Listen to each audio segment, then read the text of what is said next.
How was the event? You have fun? Yeah, I did have a good time. Really?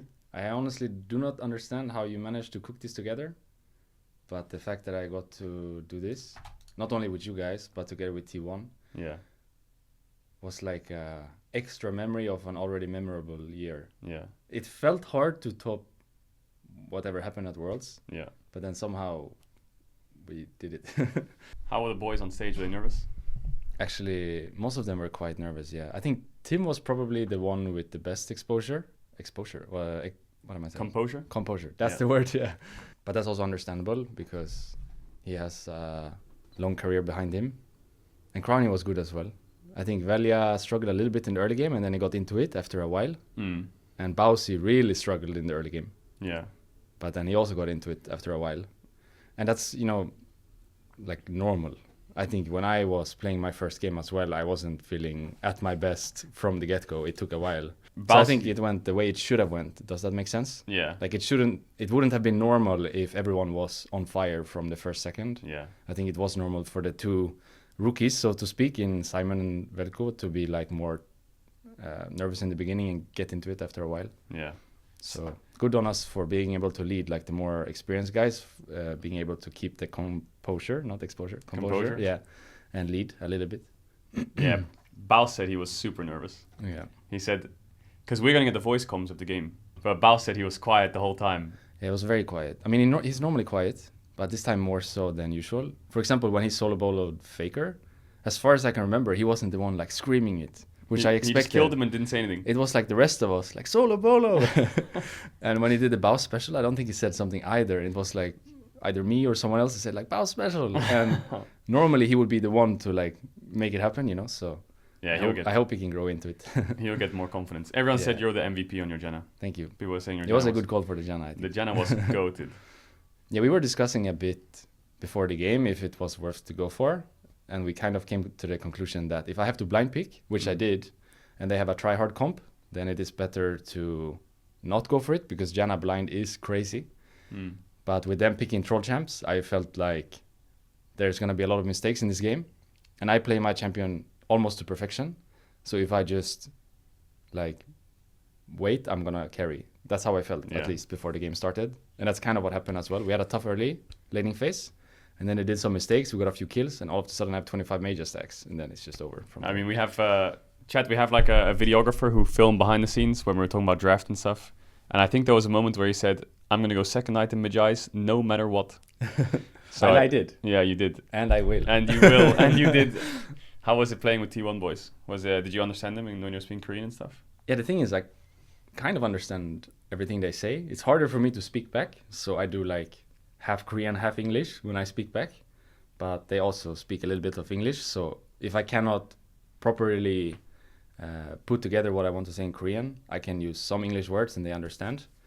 But for the most part, it was easy because I've kind of realized, like from this year, that when you play at a certain level, you don't actually need to speak so much. And I think more so than before this year, I realized it because I was with the CL guys.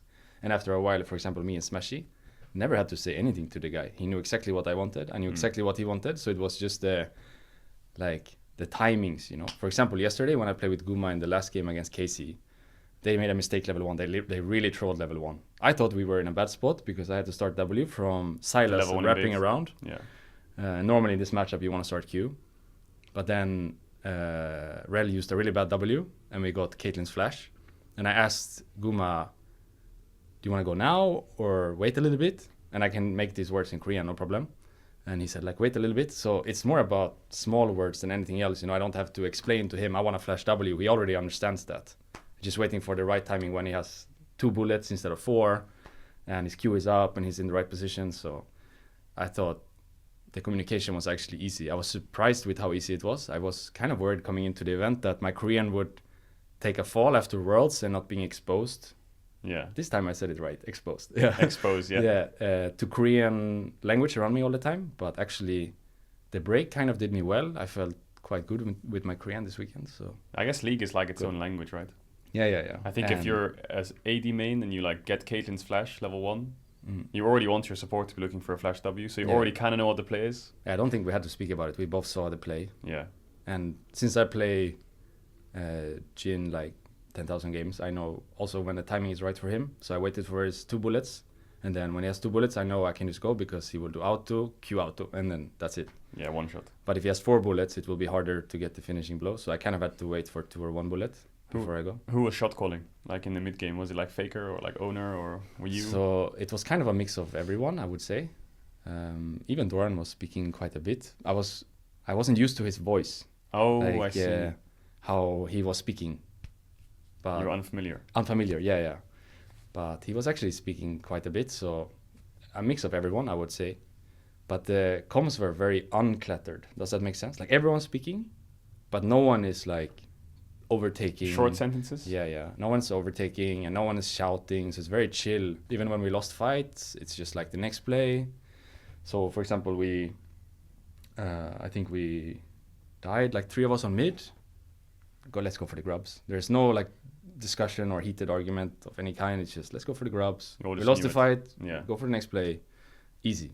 So I thought those games were like really easy to play out, and I ended up on Sivir in the first game, one of my all-time best champs, AD. Classic.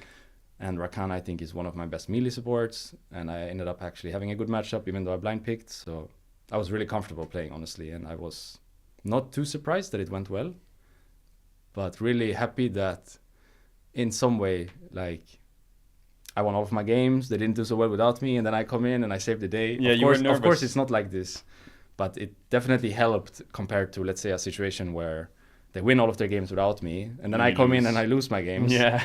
That would be a very sad ending to my time with T1. Now it was like built up to the max. Yeah. You remember you said you were nervous about playing with them and stuff because you haven't played with the main boys before. Never. That was my first game ever with the main boys. Of course, I've talked to them and watched them, so I was kind of integrated already.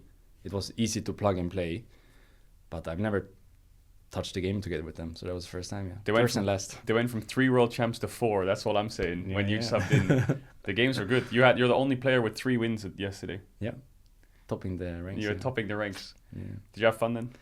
Yeah, I thought it was a really good day, and as I told you at some point, being able to do this together with our team and meeting face to face is really good for the team, because if we, let's say, only did it online and play with the idea that Redbull wasn't happening and you had the NNO tournament and then there's a big break. I don't play a single game with the guys. I never see the guys in real life. Yeah. It's going to be much harder to start up in January. But now we saw each other. We had some good games together. You had some good games together. Feels like a good way to end the Christmas break, no? Yeah. And a good foundation to stand on in January. Now it's going to be easy, I think, to just like get going at the beginning of the new year and hopefully have a good start to the new season. Everyone happy, everyone know each other to a little bit, I guess, to a certain extent. Did you watch my support gameplay? I did, yeah. And you got much better. How was it for you? I don't know, I just tried to not end. But you got much better, for sure. Yeah, over time, but I don't know, I couldn't play solo queue as support. I couldn't queue up and play Leona and just go in again, you know? Like But I cannot do that either. So it was rough. I was like, oh my god. It's not only you. But yeah, it was good. It was good that we had the NNO tournament and then we had the Redbull League Ratone. Yeah. I wish we could have played G2. That would. I hope for next time we can play against G2 in like a serious game. Yeah. I feel like that would have been a really nice way to like get a proper like exposure game. But I mean, the boys like Velia and Baus, first time in like front of 15,000 people. Yeah. Now if we go to our ERL finals, they've got some experience. Yeah. G2 lost Ratones is the match we wanted. Bro, that would have gone mega hard. That would have gone super hard. That's probably the coolest thing we're gonna do for the next year. No, we're gonna do cooler things next year. But in terms of size, I mean, playing T1. Oh yeah, true. 13k people. True. It's gonna be hard to max that out. It's gonna be Yeah, we set the bar pretty high already. It's like yeah. most teams aim to play against T1. We just did it straight away. So now it's like, now we got to one up it. But we got some big things cooking. We got some big crazy things that hopefully we can cook for. At least we can keep the goals high. Yeah. Aim for the sky. Yeah. But this was a really cool event to be a part of. And crazy, again, that you managed to pull this off with the team now, like, barely a month old, right? When was the official release date? Like 17th I think November? today is the 1 month birthday. Yeah. The 16th of November, wasn't it? So get your what did you call this? Out. Oh yeah, the fucking happy birthday thing. Was it the Yeah. 15th November? Okay, it's 1 month old. Jam. Well, Ratones is 1 month old. Yeah. Man, you must have had a long year then. You had spring, then you had summer, and then you had this. Yeah, over a year. I started, in my opinion, the 2024 season started for me when I did tryouts last year. So In T1. 2023, October, was when my 2024 season started, because that's when I did the tryouts.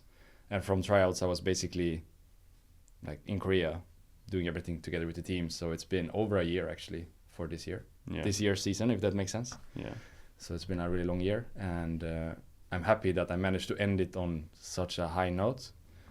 I feel like if I lost my games with T1 and they won without me, Yeah. it would be like a sour taste to a really nice journey.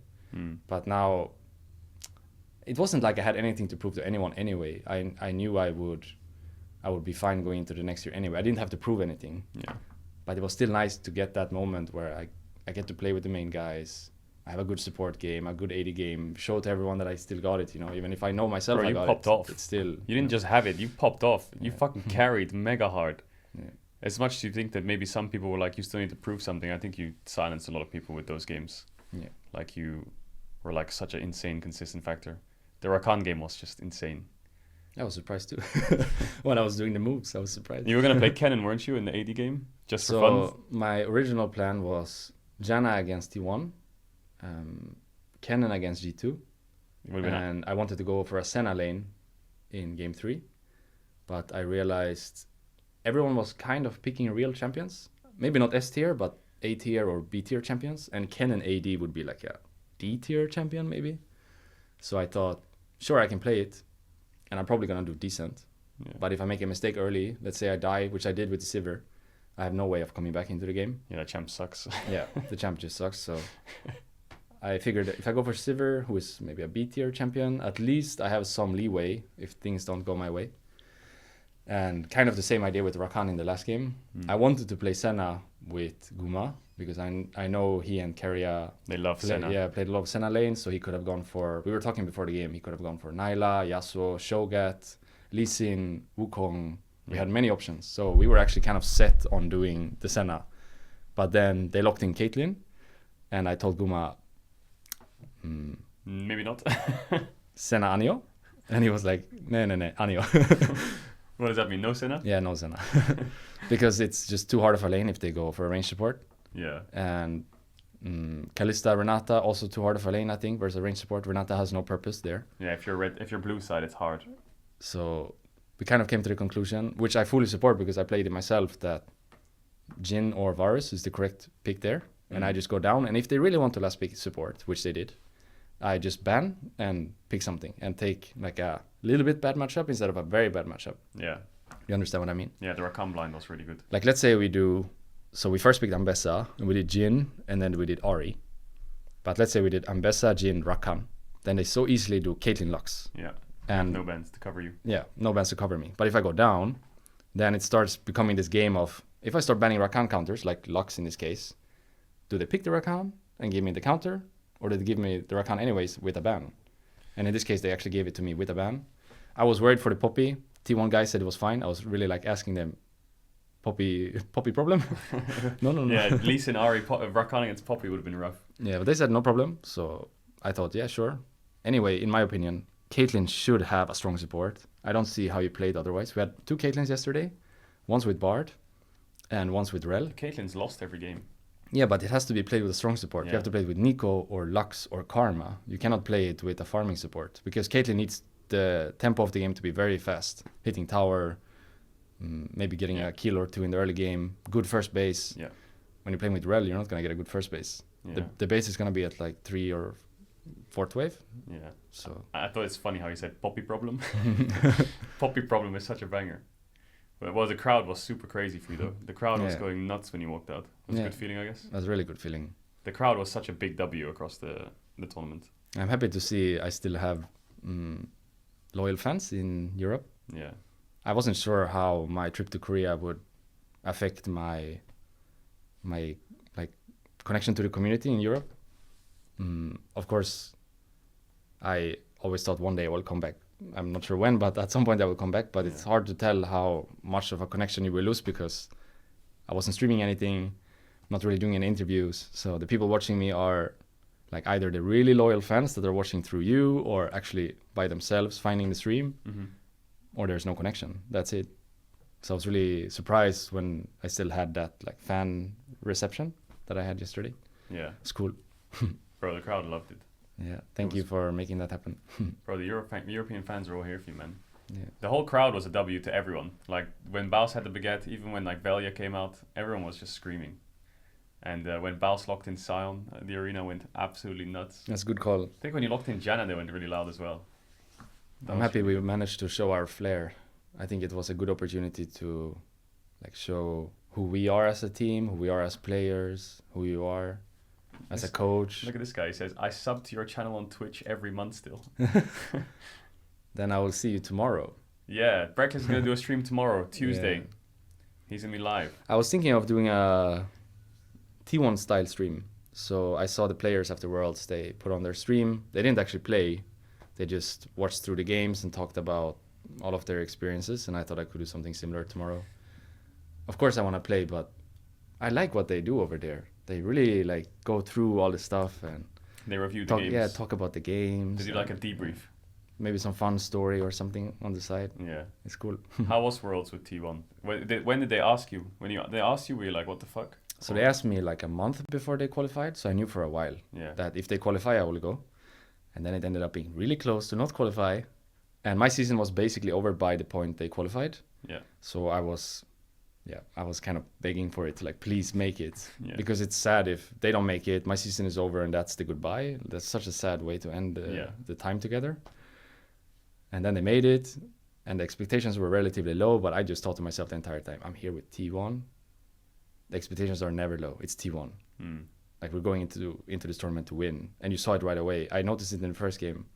I think I told this story on Tolkien's stream when I was there. But when they were playing Tess and they got some kills, like one of the fights early or... Was this the Jackie quadra kill game? Yeah, when he got like the static shiv early or whatever it was, I was clapping, like I was so excited. Yeah. And everyone was quiet in the room. It's just me. And I realized like, wow, the ambitions here are not not the ambitions I'm used to. It's not the winning a game in group stage. Nope. It's like, this is just an expectation. Yeah, everyone was just quiet. They win a fight, quiet. Lose a fight, quiet. And then I sort of like, as the tournament went on, got into the groove of, okay, we are here to win, like actually win. We're not here to be excited about the fight win at 5 minutes. Yeah. But I was sitting there, I remember in the first game, like, yeah. And then everyone else was just like, yeah. It's 5 minutes into game one. Like, we've got another 4 weeks of this. Yeah. Oh my God. It must have been a crazy experience being around them, no? Like, was there like tension in the air? I always thought they handled everything really well. So they lost their first game and then they drew Pain. And of course, that's a game they should win. But after that, they had BLG. And in my mind, we were such underdogs in that series. But they never like once gave me that feeling of like tension or nervousness or anything. Like a full day of proper preparation, good plan coming into it. I think this was one of the first times we saw Silas from Faker played Silas this game. Yeah. One of the first times we saw Silas. And they actually beat BLG, which was a huge upset at the time. Now looking back at the tournament, obviously it wasn't. But at the time, it was crazy that they beat BLG. But the way they were behaving was giving me the feeling that it was not crazy at all. Like they, if anything, actually went into that game thinking we are the favorites. But I didn't like see it the same way in the beginning. I understand now, but it's just that like level of standard they hold themselves to. Yeah. I guess no matter how the season goes, so they weren't or like where they nervous are. or like No. They were just like, nope. They just like we're just gonna win, make a good plan. I think if anything, they actually thought even they did a good job in the first game. Maybe their plan was just not that good, but I didn't get the feeling after the first game that they were like angry or disappointed or anything. I think it was more like we had that game, we threw it, or the plan wasn't good. It's all right, we fix it for next time. Just a very high standard level of attitude, and no sense of like we're not here to win, we're just here to participate, or you just had the feeling that they're here to win no matter what. Yeah, no one's angry or sad. It's just we're T1, like we're gonna win this. What were their like? Did you see some of their pre-game plans or anything? Like how they functioned as a team, like operationally? I think the biggest thing I noticed was just how much they talk draft. So Just non-stop draft talk. of course, in every team you talk draft, but the amount of time they talk draft was unusual for me because it was like maybe a whole evening. Let's say scrims finish, they talk draft for like 4 or 5 hours, and then they go to bed, and then they wake up tomorrow morning, and then they talk draft again, and it would be so much of the players doing it. Normally in Europe, at least the teams I've been a part of, and the coaches I've had, the coaches have taken up all the space. So if you're doing a review or if you're talking draft, it's the coaches doing it, and then the players get maybe a say somewhere. Yeah. And if there is something, it's gonna be like butting heads a little bit between the coaches and the players. But here it was just the 5 players doing it, and the coaches, of course, helping out and saying what they want. But it was like the opposite relationship, if that makes sense. Like the players in charge, coming up with the ideas, what they want to do, and then the coaches like facilitating. I see. The room and the discussion. So the players reviewed, spoke a lot, spoke draft a lot, and the coaches were like just the foundation to glue it together a bit. Yeah. As much Maybe as if they had something is input as missing well. out, or if they have a idea out of the box that maybe the players aren't thinking about, they'd like join in on it and like, hey, what do you guys think? Yeah.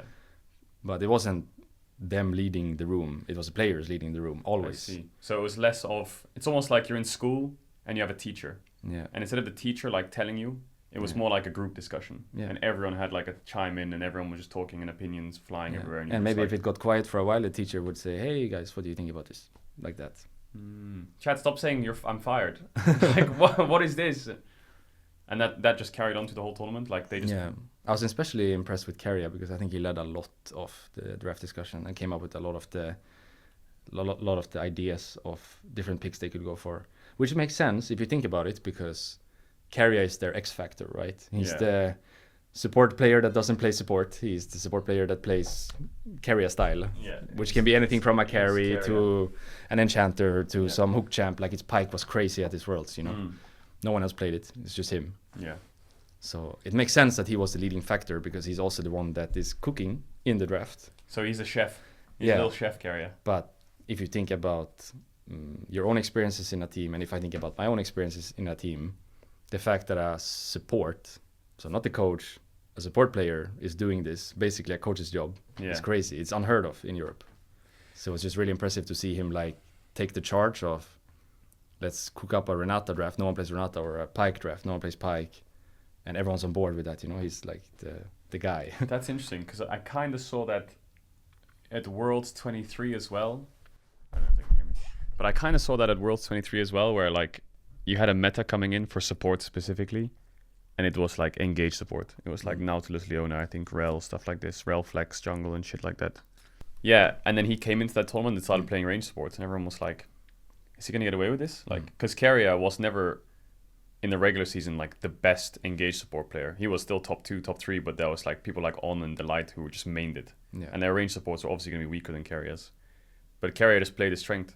And I guess maybe in that Worlds he was like, let me play my range supports. Like, just let me play Renata. And I think if you talk draft, like you said, if they do 5 hours of draft talk, you figure it out, it's almost like you enter a hole and then you just create branches. And you just go down those branches until you stop and you're like, is it good? Maybe. Okay, let's go back. Redo the branch. Is it good? Exactly. Maybe. And the more time you spend, the more branches you find, the more ready you are for like what they could pick. Because if they pick something, you're like, oh, we talked about that. Yeah. Boom. You have a counter for it. It's just complete theory crafting. Yeah. So they were just huge theory crafters. Yeah, very much so, yeah. And so much of it was exactly that. Composition versus composition. Not so much like, is my lane good? I never really got that impression. Of course it's important, but I got much more the impression that the way they were structuring their drafts was more, is our comp versus their comp good? What are the weaknesses, the strengths, the points of attack maybe for enemy, and when we have to be careful, and when are we strong? For example, when they play these range supports, I often felt like if the game didn't get out of hand early, they were just going to win. So you could see them go for lane swaps and like try to like stabilize the game in the early game to not make it go crazy. Not so much roaming from the supports. He would go mid, for example, and really make sure mid is in a good state, slow it down. Yeah. And then all of a sudden the Renata is level 6 and that's it. They cannot engage anymore. if they engage onto the Renata, they just lose the fight. Mm. So it's just how do you get the Renata through the early game? And I feel like they always like made the draft so maybe some other point could be strong and make her survive the early game, or they'd like bait in enough picks for the Renata to become super OP. It's a more complex way than just I want to play Renata. Yeah. It's not that simple. It's like How do we get you? yeah, how do we get to that point? So I understand why it takes such a long time, but of course it is worth it in the end if they can like find a way to win when they're not tournament favorites. Yeah. I mean, I guess they did spend a lot of time on game stuff, but it sounds like the main thing, no matter what, after scrims was just draft. Yeah, draft was the big one. Draft. I remember when I was a player in like 2019, 2020 in the LEC, I would always wake up at like 8 or 9 a.m. and do like 3 hours of drafting by myself. And then I would ask all the teammates like matchups, because I thought our drafts were like kind of mid. So I would just sit there for hours doing draft. And I think that's kind of how I learned draft stuff. Just sitting there in an Excel sheet, just spamming out the outcomes, you know. What team did you play for at this time? Excel? Yeah. I was a random. I was a random. But obviously, like, I felt like if I wake up early, to help us win, the only thing I can really do is optimize draft. Yeah. Because we finished scrims. Yeah. And I know what they're good at.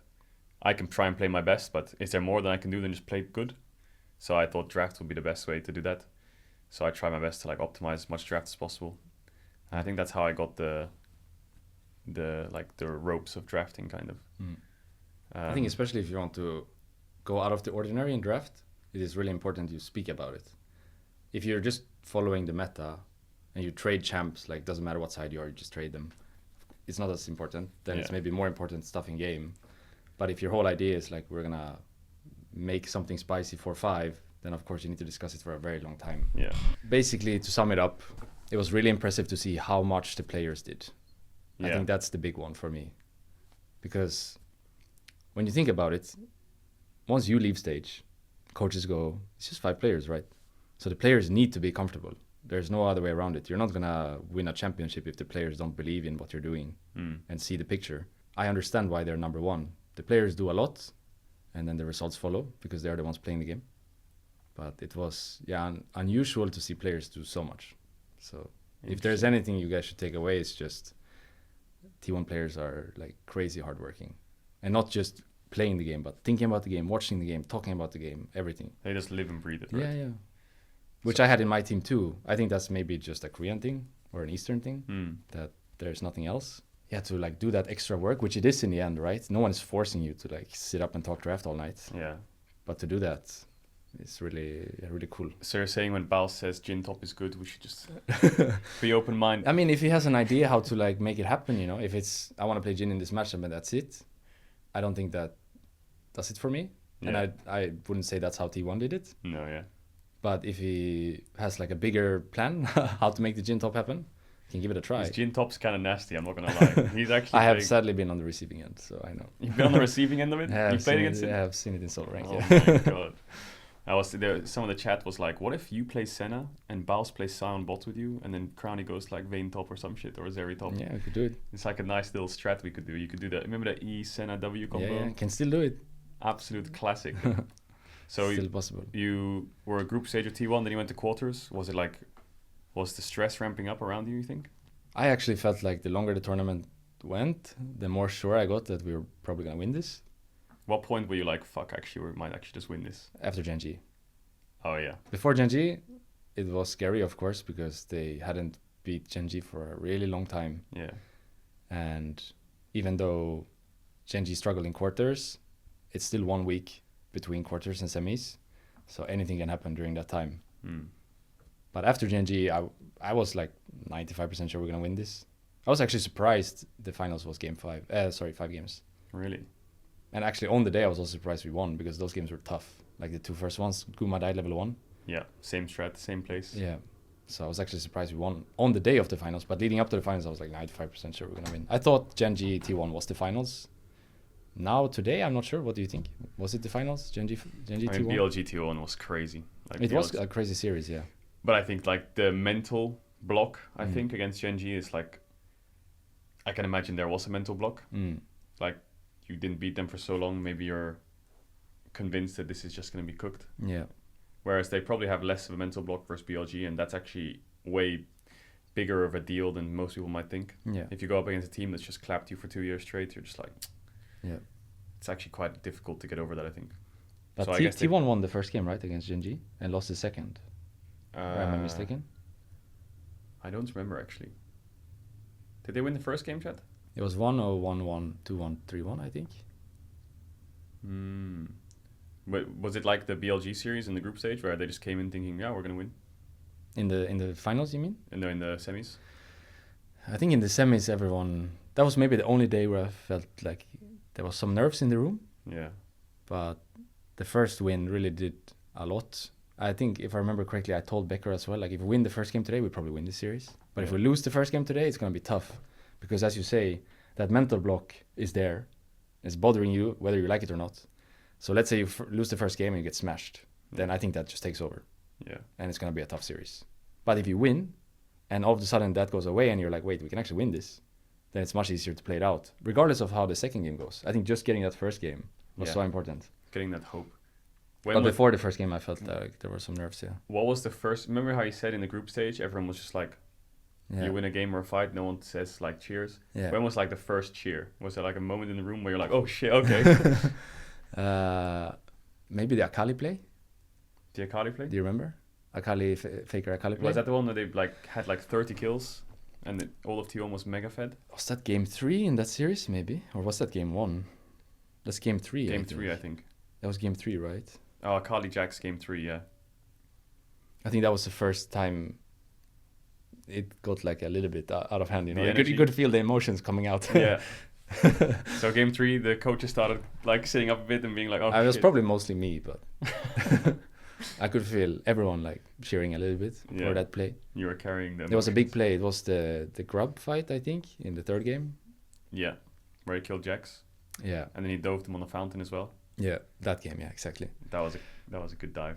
And then of course when they actually won the last fight in game 4, that's probably like the biggest moment we had up until the finals, at least. Like the whole room was just hugs everywhere. Yeah, everyone was losing it. And it's not every day you get hugs from the Koreans, so special moment. they're not very huggy. Yeah. they like to do their touchings, but and then that's it. Yeah, no more hugs. And the finals, were they nervous? Were you nervous? What was the vibes? All good? Yeah, for finals was all good.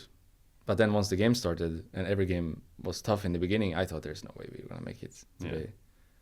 Yeah. And the guys somehow figured it out. Like, I'm not even sure how they won the second game. Because Guma died 2 games at the same place. And then somehow they won the second game in like 20 minutes. I don't know how that even happened. What did they do in between games? Just draft? Yeah, draft only. Just sitting there 20 minutes? Like maybe one thing they check in game. Or like the coaches have something prepared. Or there's some player that comes and like, I want to see this. Yeah. But it's very rarely like a review. It's just draft. Let's just put a percentage on it. Like 95% of the time they speak draft. 5% of the time they check the game. Really? But it's also probably, if you think about it, about the fact that they've played together for a really long time. So they don't maybe need to speak about the game so much. Like everyone's pretty pretty much on the same page, like right? 2 hours of gameplay. Yeah, often many times when you're looking at the game, it's about not being on the same page. Perhaps someone wants to go for a Drake, and other guys are like, no, we want to go top. And then you review it and say, what is the best play here? Yeah. But for those guys who are always on the same page, there's not much to review in game. You just talk the draft and focus on the next game, or maybe talk even the previous draft and then focus on the next game. But it's so much draft, yeah. Yeah, that's actually really interesting. I like the group discussions of draft because... And it's everyone, you know? It's not 3 players talking and 2 players chilling. It's just 5. Yeah, it's not about... Because that happens a lot in Europe, from my experience. Especially draft. I felt like a couple people would talk about draft and the other, like a couple other people would just be sitting on the sofa scrolling TikTok or like on their PCs watching YouTube videos while you're doing draft stuff. Yeah. And as much as you have like a draft meeting of the plan, when you're going through more and more drafts like together on the game day, some people just want to like chill and not really think about it. Yeah. And other people just want to spam talk about it. But it sounds like all of them were just like, and not just for the finals, I guess, for the whole everything. Even like, is this similar in scrim stuff or is it just pure draft? Yeah, it makes sense when you're at that level. Yeah. If everyone's playing well in the game and doing what they should do in the game, then the deciding factor is gonna be drafts for most of it. Yeah. Of course, there are the big moments, you know, the moments that make Faker, where everything is like on a knife's edge in the game, and he's the one to make the play. For example, the Silas Rakanold play. Yeah, and the Galio and exactly. Stuff like this. Those moments are always going to happen when everyone's playing really well and the game is in an even state. You're going to have someone breaking the game open, which has been Faker many times. That guy. But to get to this point where it's like even, you need to think about draft, right? Because if the draft is uneven and both teams are as good, it's just not going to be possible to play it out. So that guy, bro, how does he do it? Was there anything sure. you saw where you're like, I need to put that in my pregame routine, or like I need to take that? Because I swear, some of the things he was doing in those, because if you think of perfect league, you have like draft optimization, and if you have two even comps against each other, the only real factor in my mind that like sets you apart is the clutch. Yeah. You know, and that's such a difficult skill. It's impossible. I think you can only learn it from being in it. Yeah. I'd imagine I never asked him this question, so I'm just theorizing now. Yeah. But I'd imagine the reason why Faker is the best clutch player is because he's been in the most clutches. He's lived the moments many times before, and he probably doesn't get like stressed out or nervous in those moments where maybe other players will hesitate in that like half a second you have to make the decision. Am I going? Am I not going? Oh, they're out. Too late. For example, let's say the Silas play with the Rakanold. If he hesitates for one moment, those guys are out. Yeah. It's not going to catch them. But he doesn't hesitate in the moment where maybe other players will, because he's been in that moment many times before. So it's hard to like create another Faker, because Faker has played the game now for 12 years professionally. So he's been. It's impossible to catch up to the 12 years because everyone has the same amount of time, right? Yeah, I see what you're saying. He's been in those situations so many times already. Yeah. So even if someone is like better than him on other stuff, that clutch thing is just never gonna be able to be caught up on. It's such in my opinion, until he stops, and then someone else gets, you know, the amount of time maybe. Yeah, to get those plays. It's such an interesting topic, I think, like the clutch factor. Also, like playing on stage. It's like you have some players in general, or even like Bowsy as an example, who's like insane. He's so good. In scrims, he's great. But sometimes you go on that stage and like it's just doesn't happen. Yeah. You need to live it to learn it. Yeah. And Faker has lived it for 12 years. And he's been in how many finals? Like, can you even count it in your head? I mean, he's got like, 10, 11 LCK trophies? I don't know how many finals. So let's just put a random number on it. He's played like 25 finals.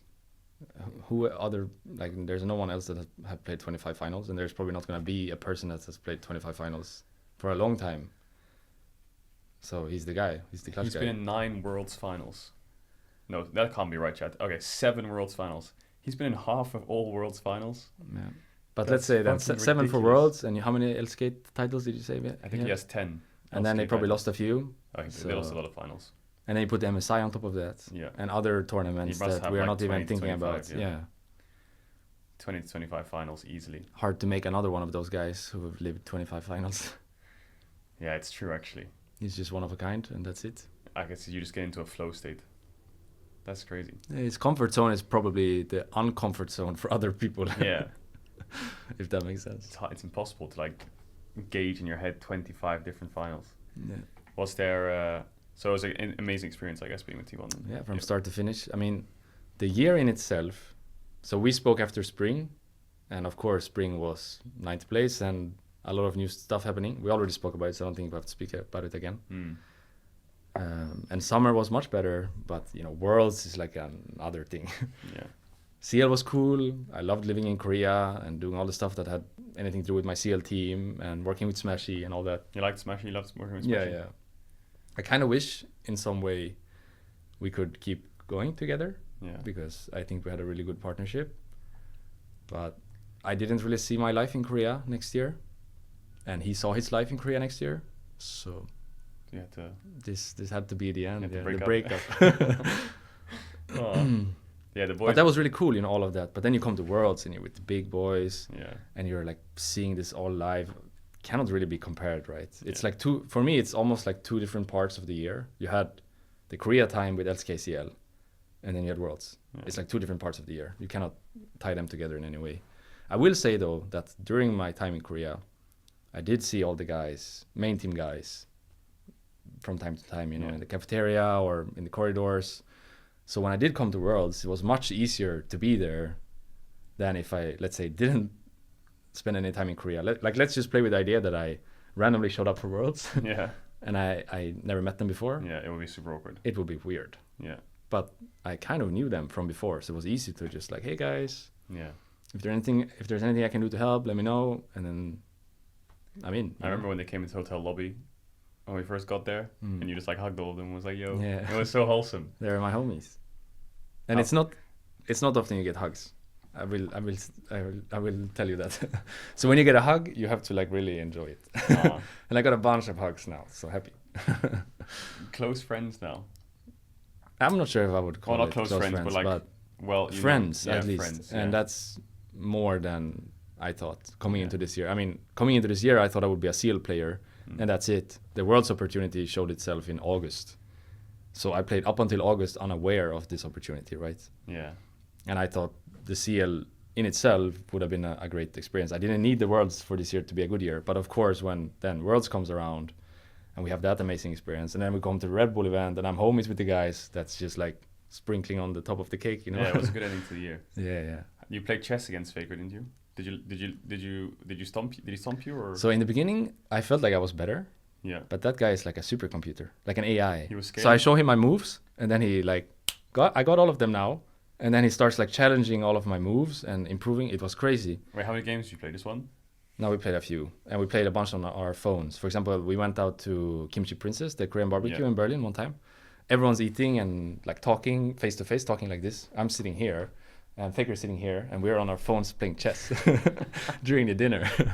There's no way you went to chess.com. dinner for the team and you were playing chess against each other. Yeah. Oh my god. So everyone's like here, all the players, all the staff, and everyone talking and having a good time. This was after we beat BLG, I think. In the groups, yeah. And I'm sitting here, and Faker's sitting on my right, and we were just playing chess throughout the dinner. So it wasn't until like people started leaving that we stopped playing chess. Yeah. And then we stuck around for a little bit and started eating more. What was the win rate?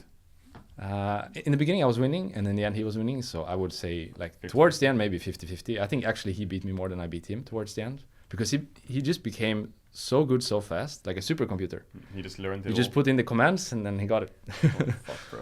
Is there anything that guy can't do? Like, what the hell?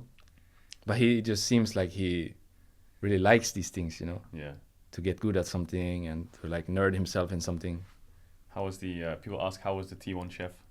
Oh, amazing. Crazy good. That was Did you see the documentary? Yeah, I saw it. It was by far the best food cafeteria, whatever you want to call it, I've had ever in my career. So normally how the European teams do it is that they have some sort of catering service. So maybe there's someone that comes into the office in the morning and cooks lunch, so fresh lunch then and there, and you can have that. And then they cook the dinner at the same time and put it in the fridge in boxes, so you can heat it up later. So it's not fresh food. I mean, it's cooked on the day, really good, but you have to like heat it up in the microwave or in the oven. But in Korea, they had these 3 guys there, the 3 chefs. So in the video, I think you only saw 1, but there's 3 of them that either all work at the same time or they rotate. And they would cook 3 times a day. So you'd have what they call it breakfast, but it's lunch in my mind. It's 11:30 to like 1:30. Yeah. So that's their breakfast, but in my opinion, lunch. And then they had the dinner, like 4 to 7, I think, dinner. And then they had evening snack, which was like 10 to 11. And it's not snack and it's not breakfast. It's like a proper meal every time. So their breakfast is usually rice and some other stuff. Yeah. That's what they call breakfast. And evening snack is not what you think it is, like a sandwich. No. It's rice and some other stuff. Yeah. Kimchi. Like a late dinner. So basically you had 3 proper meals every day. And it was every day other than Sundays. So 6 days a week. The European teams do 5 days a week. So it's less food per week and less food per day in Europe. In Korea, they had 3 times per day, six times a week. Was that a game changer? For sure, yeah. Especially for someone like me who like doesn't follow the same schedule as everyone else. The fact that I could get food in the morning without having to like wait for everyone, and then I can have my dinner at 4 or 5. Maybe normally it would be their first meal. So how the other players did it was that they would skip the breakfast at 11:30, and their first meal would be at like 4 or 5. That would be my second. So it was a game changer for me to not have to wait for everyone and get food together, but I actually just eat on my own. Do you know there's a mode? I got sent a pizza a couple weeks ago and I didn't cut it, so I had to like. Oh, I saw that live. I think the pizza Oh my god. Yeah, it's what it's like. But I was mid-game, so I had to like eat the pizza whole. So if you ever get a chef from Los Ratones, it's either me or Uncut Pizza Buddy. You're gonna miss the T1 chef. Was there anything else? They were good guys, yeah. They were I mean, good the guys? office was amazing. You had 9 floors, streamer rooms if you wanted. You had a gym, big cafeteria. You had the Samsung lounge, which was pool table, couple of computers, massage chairs, big TV with console games. Like, you enter the building and you can stay a just couple live of there. days and then you can leave. Do the players ever sleep there? They have sleeping pods. Yeah. That's So crazy. they can if they want, but I don't think they do. I think they just take naps in their pods. Jesus. And now you come to Los Ratones. Los Ratones. Anything else you remember from Worlds, or anything else that they were doing differently to Europe that you can remember before we like wrap it up from Worlds? Any best memories, funny moments? I mean, I've already kind of mentioned like what I did with Keria, but for me it was like really. I mean, when I swapped to support, he's like kind of an idol for me. Carrier. Yeah, because I know his style resonates so much with my own style. So when I made the swap, I watched a lot of his games because I can really like watch him. Sort of what I told Baus at the dinner. Do you remember what I told him about finding like a player? And then like idolize and then copy. Exactly, yeah. So Keria was that one for me where I watch his replays and I can understand what he's thinking because I see the same game as he sees. And that's what I told. So I'm just going to say it while I mention it. So what I told Baus on a dinner was, because Baus asked me what he can do to like individually improve. And I told him he can go watch POVs from different top laners and find the guy who he resonates the most with. Yeah. And watch his game, his POV, and try to understand what he's thinking. So I had Keria for that last year when I made the swap. So when I came to Worlds and I met him, and he's like kind of my idol, you know, and we're speaking and playing ping pong, and I'm giving him some stuff on G2 when they're playing them, and we're like talking back and forth. It was kind of like a surreal experience. Yeah. I'm not usually a fanboy, but I was like kind of a fanboy for Gary at this Worlds. Yeah. I was really happy that my presence did a positive impact on him, specifically him. Of course, I liked all the guys, and I think Guma, for example, really like tried to talk to me as well. I guess because I played the carry, so it was like maybe natural for him to include me as well. But carrier, like really, I was fanboying so much. Yeah. So it was nice that I got that like connection right away. Was he the one that was like most welcoming to you? Like, Yeah, like help you maybe. integrate? Yeah, maybe. Yeah. Maybe. But I guess also I looked at his game specifically when I looked at the games. I always try to like look at his game, how he's moving, or enemy support, how they're moving, and that was my focus of what I could do to help. I felt like I was out of my depth if I were to look at mid or top or jungle or even AD, because I don't play AD so much anymore. So I didn't really want to give shit advice. Does that make sense? Yeah. I don't want to give bad advice. Yeah. If I want to say something, I want it to be like actually useful. Yeah, I mean, And since I play support every day, 10, 15 games, it was easy for me to understand like what should be happening. So when I looked at Karius's games or the opponent we were playing, it was easy for me to give like 1 point that was important. So for example, for Mickey, he would like skip the mid section and just run straight to side, like in the lane to side in the mid game, which is unheard of for supports. Usually you path through mid, take some wards, and then you go to side. That's the normal way. That's how everyone else plays. But Mickey would just say, no, I'm gonna go top and hide in the brush. Yeah. But if you know that, that play is not good, because the side laner plays safe. You take mid prio and you collapse on that side, and then the support is gonna get forced back. I'm drawing this in my head, but I don't think you Yeah, no, understand it. I understand for Yeah, sure. and then they're stuck with their support top, Yeah. having all wards up, but no vision on the map. Yeah. So I felt like a point like that was really helpful to him. Yeah. That's why I told him. But I'm not sure if I could have done the same for other roles. So I think that connection happened also naturally because I was focused on his game and the opponent support. Yeah, the way Mickey plays, I think I would do the exact same thing when I was playing support. I would just run to a side lane and stand in a bush and like look for a play and just force. Yeah, it's not a bad play. Yeah, but it's not bad. it's high risk, high reward. Yeah, that's it. If you like somehow stand on a ward or somehow the enemy knows and play safe on that lane, then you're stuck up here and you need to be like down here somewhere. No, I just like to die if I'm in that situation. I don't want to be chased around. Just Yeah. kill me. I'll go back to base. Yeah. Thanks for the recall. It's probably better actually just to take the fight and die than to run behind your tower and try to retake I that just throw way. my hook, miss, and die. Yeah. That was my classic. You didn't get the scrim with them, did you? Nope. No. The games I played yesterday were the first games and last games ever with that team. Yeah. So it was a memorable experience to actually get to play with the roster. Yeah. Minus Zeus, I guess. And Tom wasn't here, and Roach Zeus wasn't here. How was Coma? He's cool, but I know him since a long time. When we met the first time, we were talking a bit about some memories from 2015. Yeah. So 2015 Worlds, we were playing actually in London, quarterfinals. I don't remember who T1 had in there. No. You played against EDG, no? Yeah, and they played against someone. Yeah. And then I remember like Flash Wolves, I think. we met at the bar some night, me and Coma, and we spoke a bit. So when I met him now, I was like, "Do you remember that time?" And he was like, yeah, I remember you. And yeah, we have like a long history over the years, seeing each other, never really talking, but seeing each other. And then that one moment, 2015, at the bar, actually talking. Yeah. So it was like nice to reminisce over 9 years of time, you know, what has happened in these 9 years, how we've been. Yeah, it's crazy how T1, like, a lot of teams over like the time, internal staff, players, coaches, all changes. Yeah. I feel like T1 has some of their anchors that are just still there. Yeah, the manager has been there forever. Yeah, manager's been there forever. Yeah. Coma's still there, even though he's come and gone. Faker's still there. Yeah. You have like these pillars that have remained. It must mean something works as well. Since If people day want one. to stay, Yeah. something must be right. And I played a year and I have like zero negative stuff to say. Actually, I can't even think of a single negative thing to say. About T1? Yeah, Yeah. nothing. Damn. So I understand why people want to stay. They like facilitate anything you need, right? Yeah, anything. There was never... Yeah, actually. Damn. We even had a discussion, like if I were to continue next year, how we would do things differently to make it even better for me. Yeah. So it was always like easy to just share some ideas or share some concerns and be met right away with, this and that we can do, and this and that maybe we cannot do, but we can do this instead. Easy. The chat asked about Poby. Hobby was cool. We had a really heart-to-heart in spring Hmm. where he came to me one night and he was really sad. Like, sad. Hmm.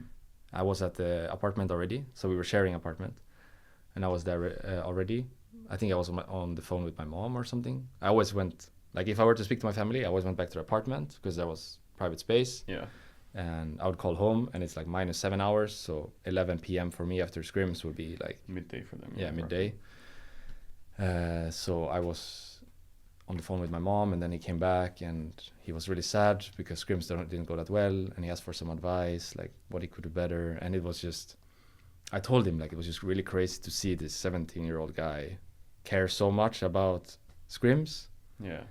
And I told him like, just keep the attitude going. I have seen so many players over my years that don't care at all. Yeah. They just play. It's cool to be pro player, but that's it. And we are like 3-3 in a scrim, and he's sad because he didn't win his mid matchup like more than a game maybe or two. So it was really, like for me, it was really heartwarming to see how much he cared. And I just tried to tell him like it's okay to feel emotions. Hmm. You don't have to shut that down. It's okay to be sad for how a scrim goes.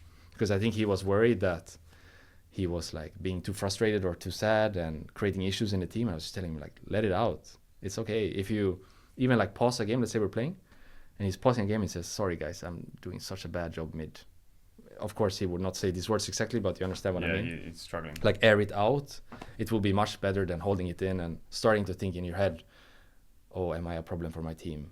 Are they mad at me or angry at me because I'm not winning mid? Yeah. It sounds simple, right? But it isn't as simple. But I just try to encourage him that these emotions should come out. They shouldn't be kept in. Because if you keep them in and you have these questions in your head, do my teammates like me? Am I playing well enough for them? Am I the problem? Then it just becomes toxic, right? So if you just pauses the game and asks, hey guys, I'm sorry for mid. Is there anything I can do to help the game? And we just tell him like, no, you're doing a good job. We're winning bot. Don't worry about it. Or even after the game, we have a heart-to-heart like we did that time. I think that goes a long way. So I hope he has a good time next year because he's still on the team. Bro, there's a lot of Poby fans out there. A lot of people are supporting. He's a very, very good guy. I can tell you that much. His heart is pure. I noticed that from this moment, that his heart is very pure because, as I said, most players I've played with, or many players, not most, many players, don't care at all. Scrim goes 0-6, great, the day ends earlier. That's how many players think. True, I've seen that. But for Poby it was, no, we went 3-3, I didn't win my lane more than one game.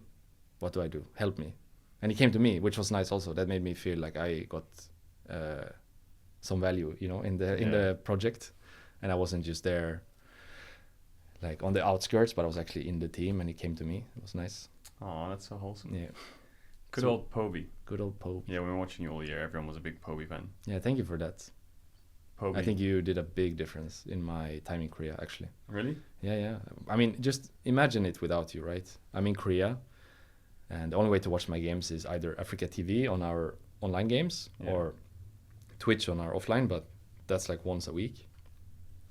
But you did most of the games, and you put them on YouTube, so those who couldn't watch live because of time zone or whatever Yeah. got to catch up on YouTube. So I had that connection with the Western fan base through you, basically. You were my glue in the middle. Uh-huh. So I think without you, it Bro, would we have had to been follow much- the Rekkles support much T1 harder jersey. time, yeah. That's a classic. But now you're in Los Ratones. Yeah, that's the World is past, done. yeah. Now, talk to me about Los Ratones, because I remember pitching the idea to you. Mm. I was like talking to the boys, and I was like, yeah, we need to find a support. Mm. We need to kind of find a support that's qualifies. Never mind, I can't say that out loud. We need to find a specific support. So, would it be crazy if I asked Rekkles and they were like, yeah, it probably won't happen. I was like, I'll just float the idea to you. Mm. I'm like, yo, I'm making this team. I don't know what it's going to be like, but we're going to compete. These are the players. Mm. What do you think? And then you got back to me like a day later or something, or like a little bit later, and you were like, huh, Yeah. that sounds kind of interesting. I'll get back to you. I think my original thought was it's interesting, but I'm not sure yet where I stand with even myself, because it was early Worlds that you reached out. I think I was in Paris at that time, maybe. Yeah. And that's actually early Worlds, as crazy as it is, because the playoffs is such a long time, like Yeah, 3 2 or 4 weeks. weeks. So I'm pretty sure I just got to Paris maybe when you reached out, or I was still maybe in Berlin. But anyway, early Worlds, you reached out. And I was open to the idea, but I wasn't sure yet where I stood with what I wanted to do. Yeah. But then after a few days, I realized that it aligned so much with what I wanted to do, because for me, it was either continue in Korea or take a break. But your option was like in between, Yeah. perfectly lined up for me to not take a break, but kind of like get the chance to take a break. Does that make sense? Yeah, because you don't have to go to a gaming house Yeah. and like wake up every single day and like Sweat scrim it. every day. Yeah, sweat it, yeah. You can do like half the week of scrims with a competitive game, but stay at home Yeah. and like hang out with the community. So when you said you were like interested, I was like, holy fuck. Yeah, you were surprised, I guess. I was like, there's no way you're actually interested, right? Let's Yeah. talk about it. And then it happened. And then the boys were like super hyped. that you Yeah, were for me, it joining. was either you or, well, 3 options then, I guess. Break, continue T1, or play with you. And I realized continuing T1 was like to the extreme on one end. Yeah. Taking a break was to the extreme on another end. Yeah. And yours was so perfectly in the middle. I get the best of everything. Yeah. I get the chance to actually not move for the first time in 12 years after New Year's. I'm so used to New Year's happens, and then the day after I travel. That's been the same for 12 years. Yeah. And now finally I can chill a few days and actually build a life somewhere, Yeah. and not just fit everything I own into a suitcase and that's it, and live off of that for 10 months. I can actually now like create a life.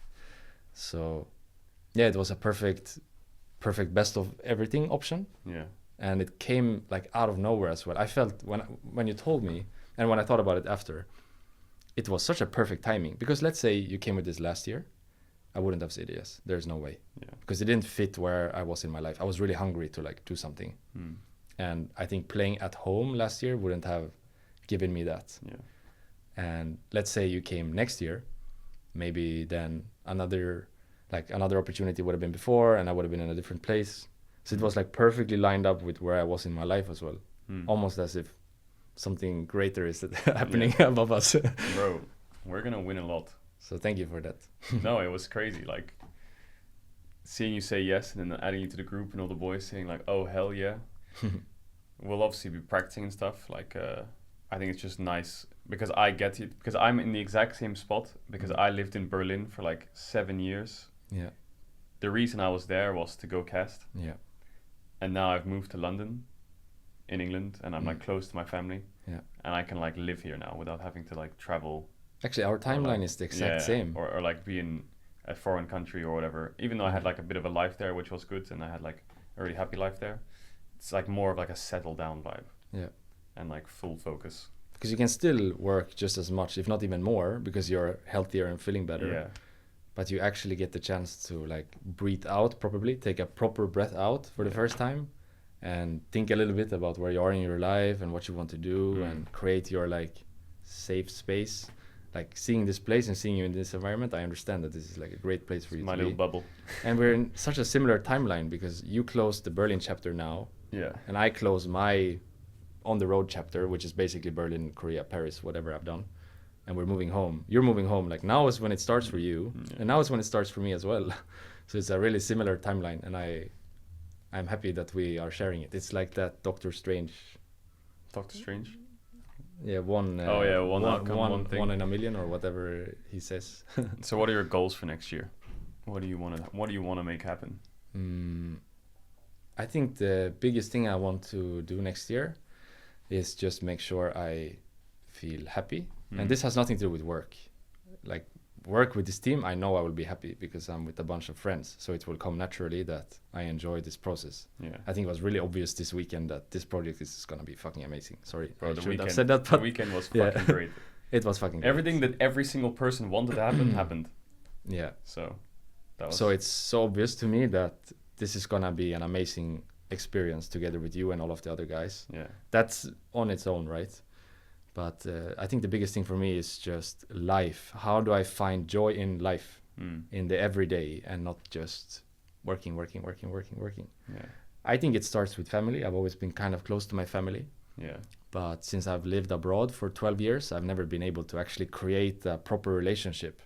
I mean, they're my family, and we meet when we can, but it's not like we hang out. We don't really talk about stuff. Yeah. And I want to create that with my family, like that close relationship where we meet often, talk about everything. I want to be close to my sister's kids and be a part of their growing up phase. Yeah. For example, I went there and I saw them the other week before Paris. I went and I saw Saga and Clara, which are the names. Saga recognizes me because I was a part of her life in 2022 when she grew up. Clara doesn't recognize me. She doesn't know who I am. I think that's so sad. I don't want that to be.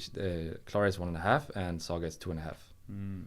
I want them to say like, "Hey, Martin," like that family, like wholesome. Yeah. I want that, and I think it's a really crucial time to be a part of their life because if I wait, it's gonna be hard to create it later. It's now, I think. Uncle Martin. Yeah, so I want to do that.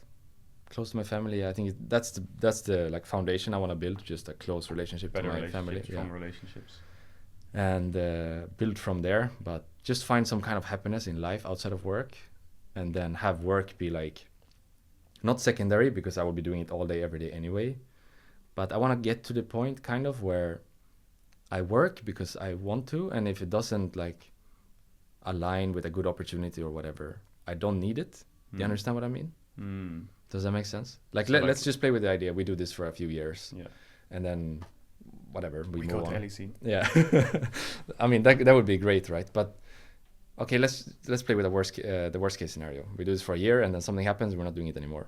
Yeah. At the end of next year, I want to be in a position where I feel like if I don't have an opportunity that I really, really want to do, I'm happy not doing it. I see what you're saying. Like, I don't need the work to be satisfied. Correct me if I'm wrong, but like as a league pro, because league becomes your life, your source of happiness is so dependent on where you are in your career. Yeah. Whereas if you have outside factors that make you happy, whether it's like a relationship or like your family or friends or like a place to live in, losing that opportunity as a player doesn't impact you as much because you have other things going on. Yeah, I want that. Whereas your whole life as a pro player is so focused on your career that you're like, you get fucking depressed if you're losing, or like if you don't have a good opportunity, you think your life's just a horror. That's me last year. Yeah. That's why I want this, because last year after I got benched in Fnatic, I was at such a low, like I thought, I mean, it's happened a few times, kind of after G2 as well. But I just thought my life was over, you know? Like that's it. Life over. It's because you like I don't want that. You didn't go to university or anything, right? And no, I quit school when I was 16. Yeah, and that I did a similar thing. I quit school when I was 17. You go like full on this career, so your life just revolves entirely around it, and you just keep going. When I look back at it now, I had half a year last year after I got benched in spring to do whatever I wanted, but because of how I lived my life and my way of thinking, I used that half year for nothing. I was so depressed Last year. Yeah, now if I think about it, like let's say I'm in a happy state of mind. Yeah. If I have half a year to do whatever, I'm gonna do a lot of fun stuff for sure. Go on holidays, travel, yeah. Do some fun stuff with my friends, hang out with my family. Last year when I was in that state of mind, I was just sat in my bed all day. Yeah. That's it. So I want to go away from that and go more this way. Yeah. So that's the goal for next year. Just find like some happy vibe thing, life structure where work is important and it always will be, but it's not like essential for happiness. Yeah, I feel like a lot of people have that in life, also outside of like pro careers. You know, like sometimes your job can just take up your life so much that you like don't put work and effort into the small things around it that actually like make it what things are, like what makes it all worth it, you know? Yeah. Because like otherwise, what are you walking towards, you know? Like, Yeah. You can grind your ass off all the time, but then when you take a step back, you're like, actually, what am I doing this for? I always thought I was doing it for Worlds, but it just felt so far away last year, and at the end of G2, I guess. Yeah. So I'm fighting, but I'm so far away. So maybe my goal is just wrong. And now I mean, I would love to win Worlds, but yeah, it's so far away. Not on my mind anymore. The Lost Ratones roller coaster is going there. It's going straight for a world title. But if we make it to LEC, all of a sudden maybe it's there again. Let me show you something. The Lost Ratones Twitter bio. Read it out for me. The first is for the rats. The first is for the rats. Yeah. That's where we're going. We're going in that direction.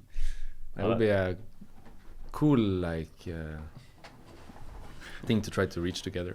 Yeah, I think. I haven't thought about it for a long time now, but we'll see. We'll see where the journey takes us. You know. Yeah. I think the important thing is like you said, like building that happiness structure for your life will be great. Yeah. And that's so much easier to do in Sweden than in Korea or on the road. Yeah. Close to family, and I have my own place, and everything is under control, and I can like really not like I'm in a very safe environment. Yeah. That's all I want to say. Yeah. Do you still get along with like a lot of people in LEC? Do you still talk to them, like players? No, not or? really. I kind of realized after G2 that so much of it is fake. Before the G2 benching thing, I felt like I was close to everyone. Yeah. And then all of a sudden I'm close to no one. Now I have a few selected ones that I still speak to and hang out with. Yeah. But it's very few. It was all fake, I think. Most of it was fake. In what way would you say like fake? Like I was an important person until I wasn't, you know. It was from one day to another. People just like kind of. Yeah, I was a cool guy, I guess, until I wasn't because I wasn't in the LEC anymore. Yeah, and then everything just disappears quickly around you. Yeah. Yeah. No, I see what you're saying. So in some way, I actually feel quite grateful that it happened, because I think my life now today is much better than it was in 2021. Not career-wise, but you know what I mean. Actually, this year maybe. Yeah. For sure, actually. This year. Yeah, this year for sure it's better career-wise. Yeah, this year was good, I think. But the last couple of years have of course been really rough. So, yeah, I'm kind of happy it happened, because I think I'm just now much more clearly seeing what is actually going on. Yeah. Who is like actually on your side and who's not. Which is why I really wanted to do this with you, because I know you're like genuinely on my side. You don't want me any ill? No, that's not the right word. You don't ill intention or what? Yeah, you have no ill intention. Yeah. Yeah. Which a lot of people do. They're your friend until they're not. You know. Yeah. You've probably seen it in LEC. It's like a Game of Thrones kind of thing. I've just noticed like the streams got quite popular over the years, and I tried to be like as real as possible in like the growth and like not change as like a person, and try and just stay like humble and wholesome and shit like that. But people sometimes, I don't speak to them for like 5 or 6 years, and then they just like randomly reappear in your life. You know, it's like, yo, long time no speak. Like, do you want to hang out? Like, do you want to play this game together while you're on your stream? And I'm like, what the fuck? No. Like, bro, when we were friends back in the days, like, you just fucking ghosted me because I was just bad or some shit, and we were friends when I was there. Like, what the fuck? Now you're just coming back out of nowhere? I had a lot of those guys when well, however you want to see it. When I won Worlds, when we won Worlds, when I was a part of that this year, a lot of those guys coming that you explained now. Yeah. A lot of people that didn't have my back whatsoever at the end of 2021 or the middle of last year, but now all of a sudden I'm their homie again. Yeah. Fake. Yeah. Well, I do think there's also the angle of like work relationships as well. You know, like Yeah. I think there was a lot of people who I don't talk to anymore who I did speak to who I think we just mutually like we worked together, we hung out, Yeah. we were friends. Now we move on, you know, and like that's Yeah. just how our lives go. Yeah. But there's definitely some people who are just like strange Yep. vibes sometimes. So I guess we spoke a little bit about summer Worlds. and a little bit about Worlds. There was one thing that happened at Worlds which I really want to speak about today. Yeah. So I put up a pretty bad tweet during Worlds. My bad. Not really my bad, but you probably know which tweet I'm talking about. Wait, let me find it. It might be in answers. Oh, you yeah, might have that's to a go. reply, I think. Yeah. So Let me find it.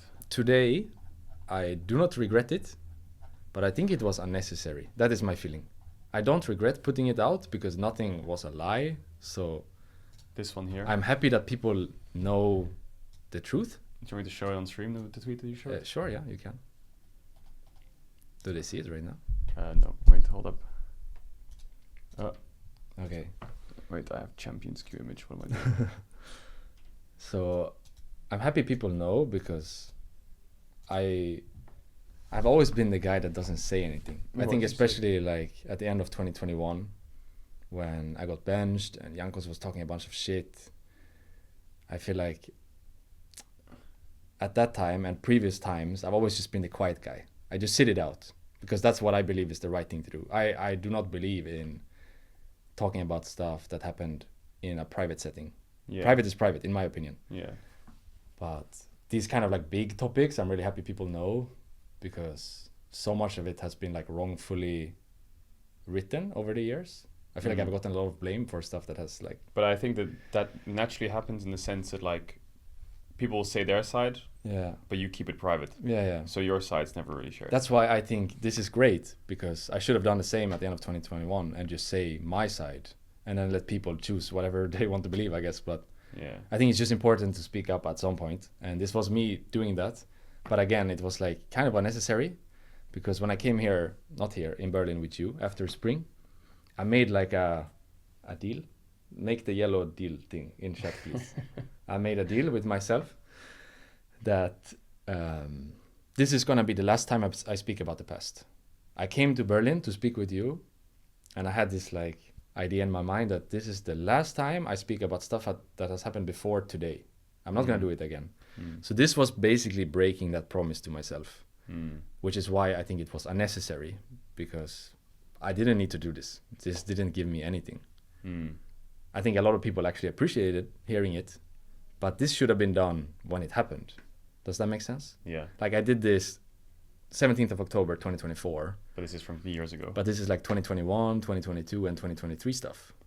So I think the mistake was what you said, not speaking up when other people spoke up back then. Yeah. But back then I had this idea that if I just sit it out quiet and do what I consider right, then things are going to be fine. Yeah. But obviously things were not fine because I got so much shit from people saying stuff about me. So yeah, this was me doing, I guess, what I thought I should have done a few years ago. Yeah. The thing I regret though about this is I portrayed it in a way where it feels like I have like beef with all the orgs, when in reality it's just like individual people, yeah. And probably everyone on the stream knows who those individual people are, so I don't even have to say the names. But I just made it feel like I have beef with G2 and Fnatic and KC and T1, everything's fine, but in reality it's like individual people. And I feel kind of bad because, for example, the people working at G2 today have nothing to do with the people that I had issues with in the past. In Fnatic, it's a bit different, I guess, but we don't need to get into that. But yeah, you get what I mean, right? So like you're fine with the orgs nowadays. Yeah, I'm completely fine. If anything, I'm like homie with all of the G2 guys. Yeah. Maybe not so much the Fnatic guys, but yeah, definitely the G2 guys. So it's a shame that like they got portrayed in this way where I hate them, which is not true at all. You don't regret it. You wish you spoke about it earlier, but you do regret not specifying like that it was individuals rather than... Yeah, I think I should have just been either like really clear on who it is, or not say anything at all, or just speak up in the past. I mean, that would have been the best for sure. But it's kind of like a learning experience for me. It feels like I'm growing up in that way where, I just had this idea earlier in my life that this part is not important. Like if people want to talk shit about me, then just let them. But I've kind of learned as I grew up that I have to stand up for myself at some point. If I just take shit over and over and it's like never ending, at some point this happens. I explode because I cannot take it anymore. So I think the correct approach is to like deal with it when it happens and not let it build up and boil inside you forever. Was it like a confidence thing that you didn't want to speak up? Was it like a private thing that you No, wanted I think it was more like a right and wrong thing. I thought it was right not to say anything. For example, in my opinion, regardless of what people thought about me in G2 in 2021, I guess Jankos was the one that spoke the most shit, right? I feel like he shouldn't have said anything because that's private. That's what I believe is right, to not say anything about your teammates. Just leave it. Whatever happened, happened. And just go next. But I think I just had the wrong idea, I should have just said my story. I think I should have just streamed, said my story. And people wouldn't have taken it as harsh. Now it made it seem like I was some kind of villain, you know?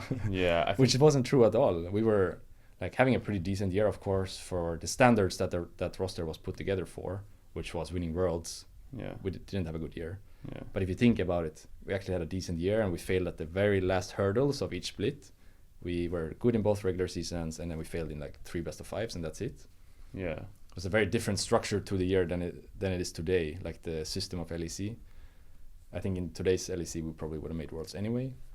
So it's just, sad that I didn't just speak up at the time because now it's been like such a baggage for such a long time carrying me. I mean, I think this is from my perspective, like unbiased, right?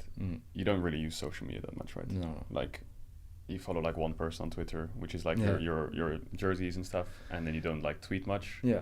What I've learned from like content creation in general as a content creator is if someone says something about you, that's the narrative until you say otherwise, in a way. And even though they're most of the cases wrong, that's the only narrative that people have or have heard. And if you avoid it, it sometimes feels like you're just like, I don't know, not addressing it directly. And as soon as you can like actually talk about it and be like, guys, this person's just saying fucking fake shit, or like they're just, sometimes people, like some people will come to me and like try and start drama with me for some reason, you know. They'll like say I did something or I said something or whatever. I'm like, bro, it's not like that. And then just diffuse the situation when you address it. It's just, if you let it linger for years, I guess it's kind of similar to if you're in a team and you're playing with a player and you don't tell them how you feel. And as soon as you tell them how you feel better, you know. You're like, oh, thank God. Got it off your chest.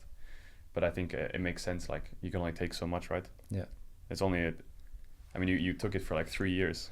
I've been you taking took it for a my while. entire career. In this case, 3 years. Many people just throwing stuff at me. And I guess, the older I get, the less I feel like I can deal with it. I don't know if I just had more energy when I was younger to like carry this on my back all day, every day. But the older I get, the more I feel like I just don't want anything to do with it. So in a way, this tweet was nice because that just like, did you like tweet it and then just throw your phone and be like, fuck this. Over. I'm out. Yeah, I think I remember reading this on Reddit. I don't actually, otherwise. But unnecessary. Especially because of the promise I made myself. I think that's the biggest reason why I feel like it was unnecessary. Because I really made that promise when I came to you. This is the last time I speak about the past. I don't want anything to do with it. I don't want anything to do with the people from my past. I just want them to leave me alone. And then this just opened that door wide open again. For all those people to make more mean comments to me.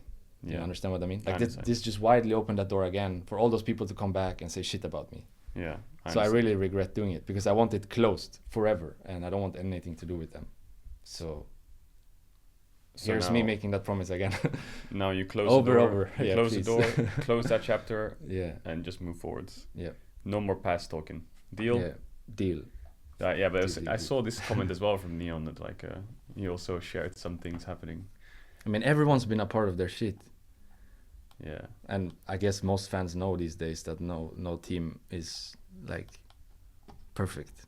Even the ones that win Worlds have their issues. I mean, no one's like, people don't see it, you know. Like that's why I don't like people talking about it, because every year have issues.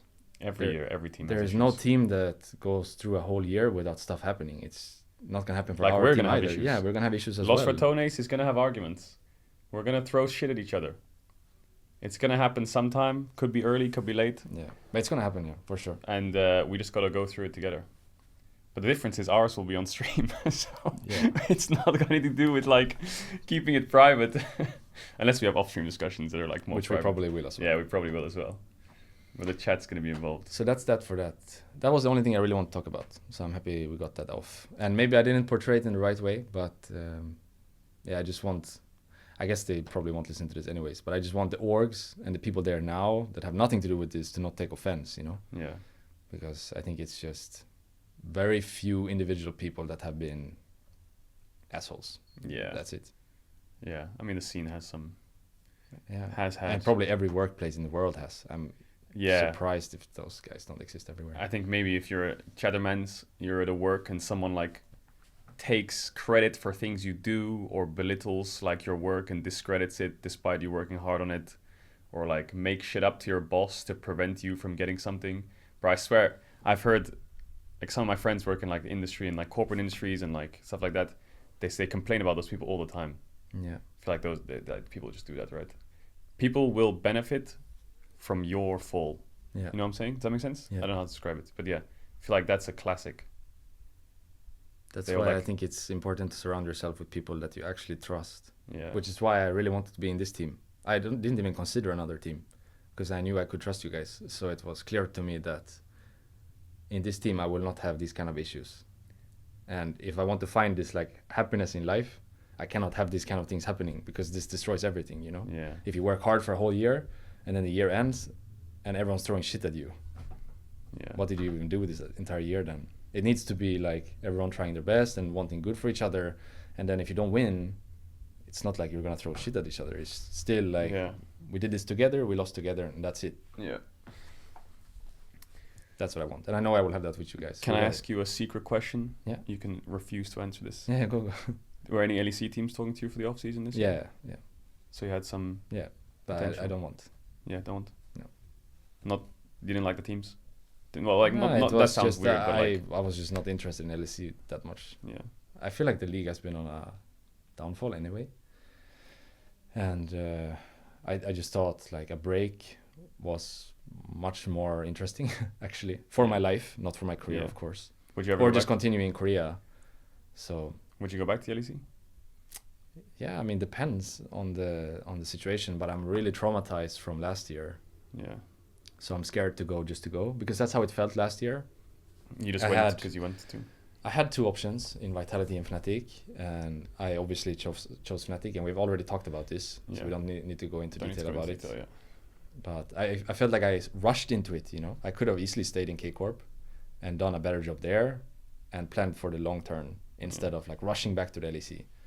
So I'm not going to repeat that I mistake. feel like rookie players do that sometimes too. Like Mm. they're popping off in ERLs and they'll just jump at the first LEC offer they get. Yeah. And it's a good and a bad thing. Like the good thing is you can pop off and play in LEC and then go to like the better team. Yeah.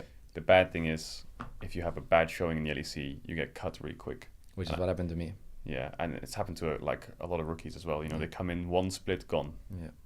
and it's like. So bit looking more back at it time. now, probably staying in K-Corp would have been the correct option Mm, for last year and playing another year in the ERL, in LFL, before they went up this year to LEC.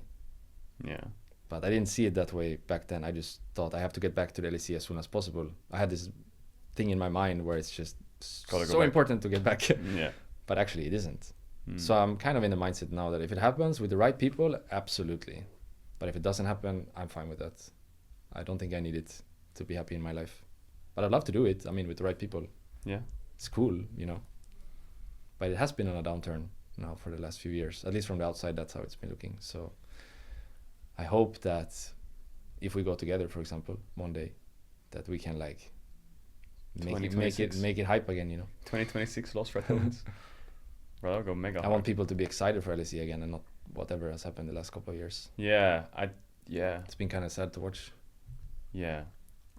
It's on an upwards trend though. Like I'm hopeful that 2025 things will go back into like the way they were, you know. And it sounds strange, but like before COVID, I'm just using it as a timeline. Yeah. LEC just felt like so crazy. Everything just felt insane. But yeah, just a bit of work on it, and I think we'll be back. We'll do what we can next year, and then we'll see. But that's a whole new discussion of like people growing up, losing interest because they have responsibilities in life, and then the newer viewers are going to different games, and like, you know, the effort put in, costs, the business side, like the tech market or whatever was bad this year or some shit. I don't know what it's. Yeah. It's a whole thing. So yeah. So I think that's it for the past, at least. Now we've cleaned it. Past's gone. Clean.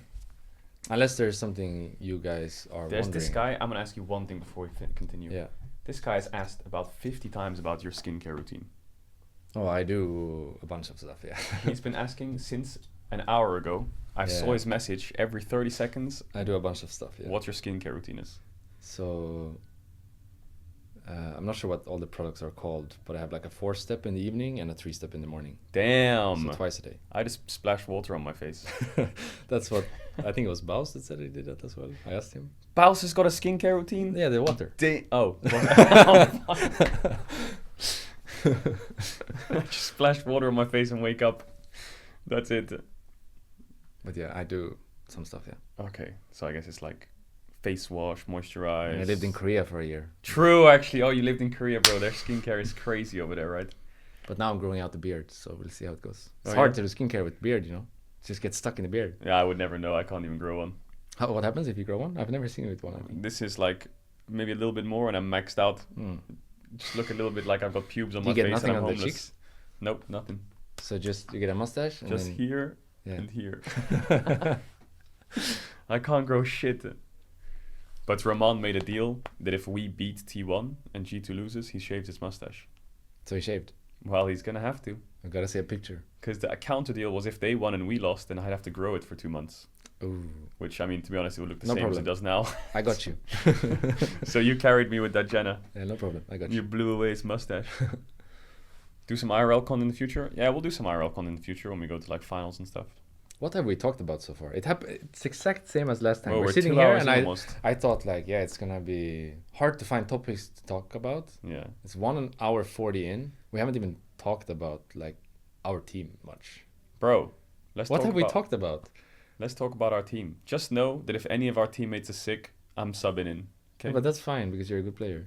That's what I'm saying. That's what I've been saying. This chat's That's gonna... why it's interesting to work with you as a coach, because you're actually a good player. So compared to many, like Mithy was really interesting to work with, I think, when I worked with him in 2020, and GBM this year, and Rather, because these are players, you know, Yeah.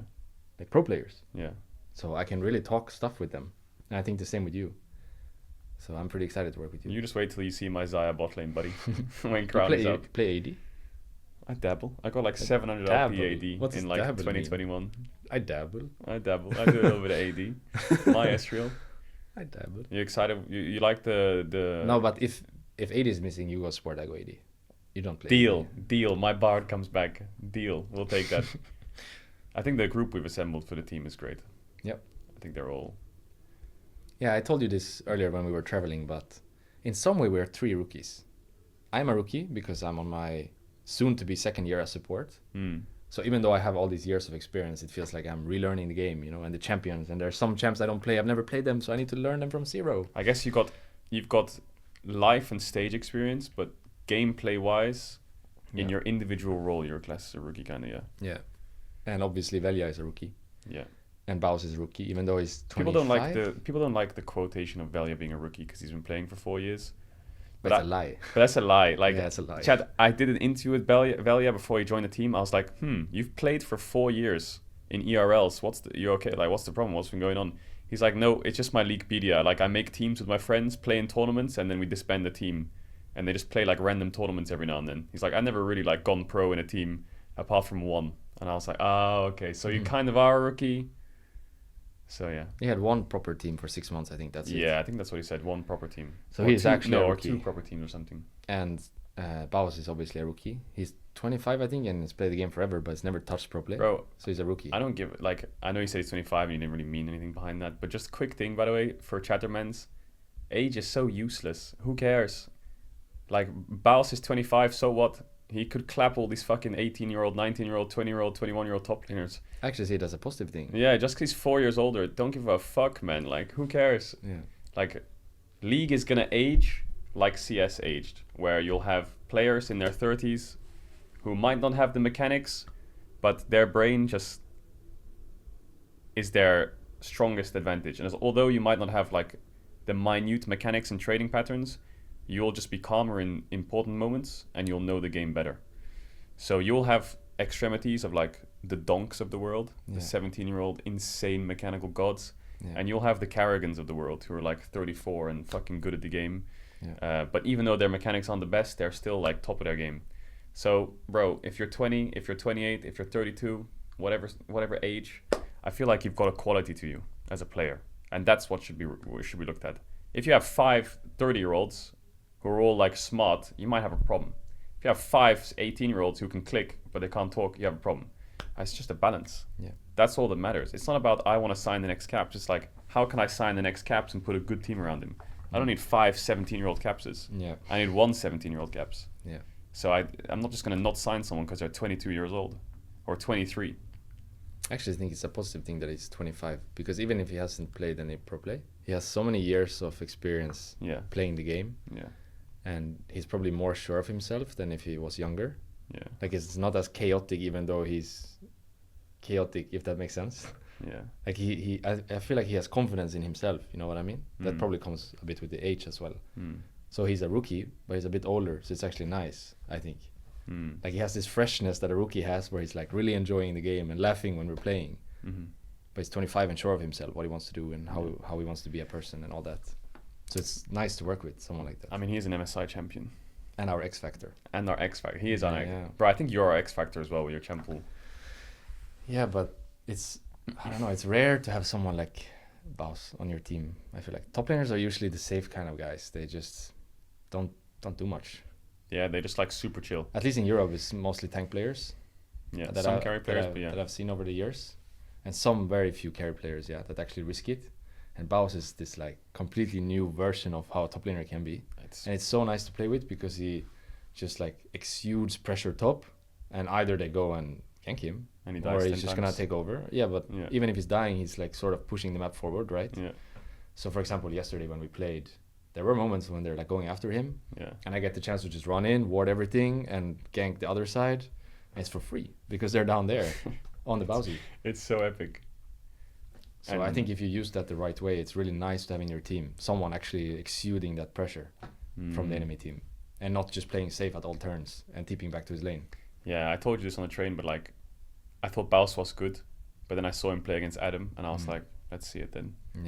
Just blasted him, and I was like, okay, this will silence a lot of haters. Because when we announced the roster, everyone was like, okay, 4 really solid players, good mix, but why Baus? You know, like, unironically, isn't he gonna hinder the team? I'm like, well, isn't he our like one of our strongest like forces in the team? In my opinion, maybe the strongest. Even though we're all solid players, the rest of us, he's the one with the sharp sword. Does that make sense? Yeah, it's double-sided as well. But for example, yesterday he ulted bot and TP top. It's not normal. It's crazy. He got both. If let's say it was another top laner, I'm pretty sure this time he just ults top or TP's top from base. He doesn't think twice. But Baus is looking for the plays, you know, looking to make the map happen. So he comes bot, he ults the guys, we get 2 kills, and then he TP's top and catches the wave. Is this a play you normally see? It's not normal. I see it sometimes. Yeah, but very rarely. People actually look for this I remember play. Orns used to do that with Ornald, didn't they, and bot. But yeah, it's good. But he's looking for it. Like, he wants to make something happen. And it's really nice to play with someone pushing the game Did forward. you have a big wave stacking on the enemy side that he could farm? They had to push out. They had to push out bot. And we had TP on Varus. So they had stacking wave? Yeah, I mean... So he looked bot and saw 7 minions. We were fighting a lot, and Varus had to base, and they were trying to push out while he was basing, but we TP back instantly. As long as there's a wave, Baus will go there, you know? Yeah, but the fact that he's like actually thinking about this kind of stuff is so nice. So it's not just, I TP top, let's play in 5 minutes, you know, when I have my next TP. No, it's let's play now. Let's do something now. Yeah, and I think Neme is just like that guy. Very overqualified. I think it's harder to make him smile. Like, it's harder to beat him in lane than it is to make him smile. You know, like that guy's lane is insane. It's so rare that I've never coached before, but from my experience, if a player says to me, just pick me Victor or Syndra and I'll just murder him in mid, I'm just like, okay, say less. Like, perfect. All right, let's move on. You know, he's a weapon, man. So in theory, we have 4 rookies because you're a rookie coach as well. Yeah, I guess. Yeah, I suppose. I felt super comfortable though. I like that draft. I was so chill. I was just spitballing picks. You did a good job, I think. We did the prep in the morning at like 12, and then you came back before the game. Yeah. And we did another like 30 minutes talk. Yeah. And I just gave some conditions, and then we went into the draft. It was easy. Yeah. You did a good job. Neme is just a weapon, man. Like that guy will just turn it on when you need it. Also, Crowny's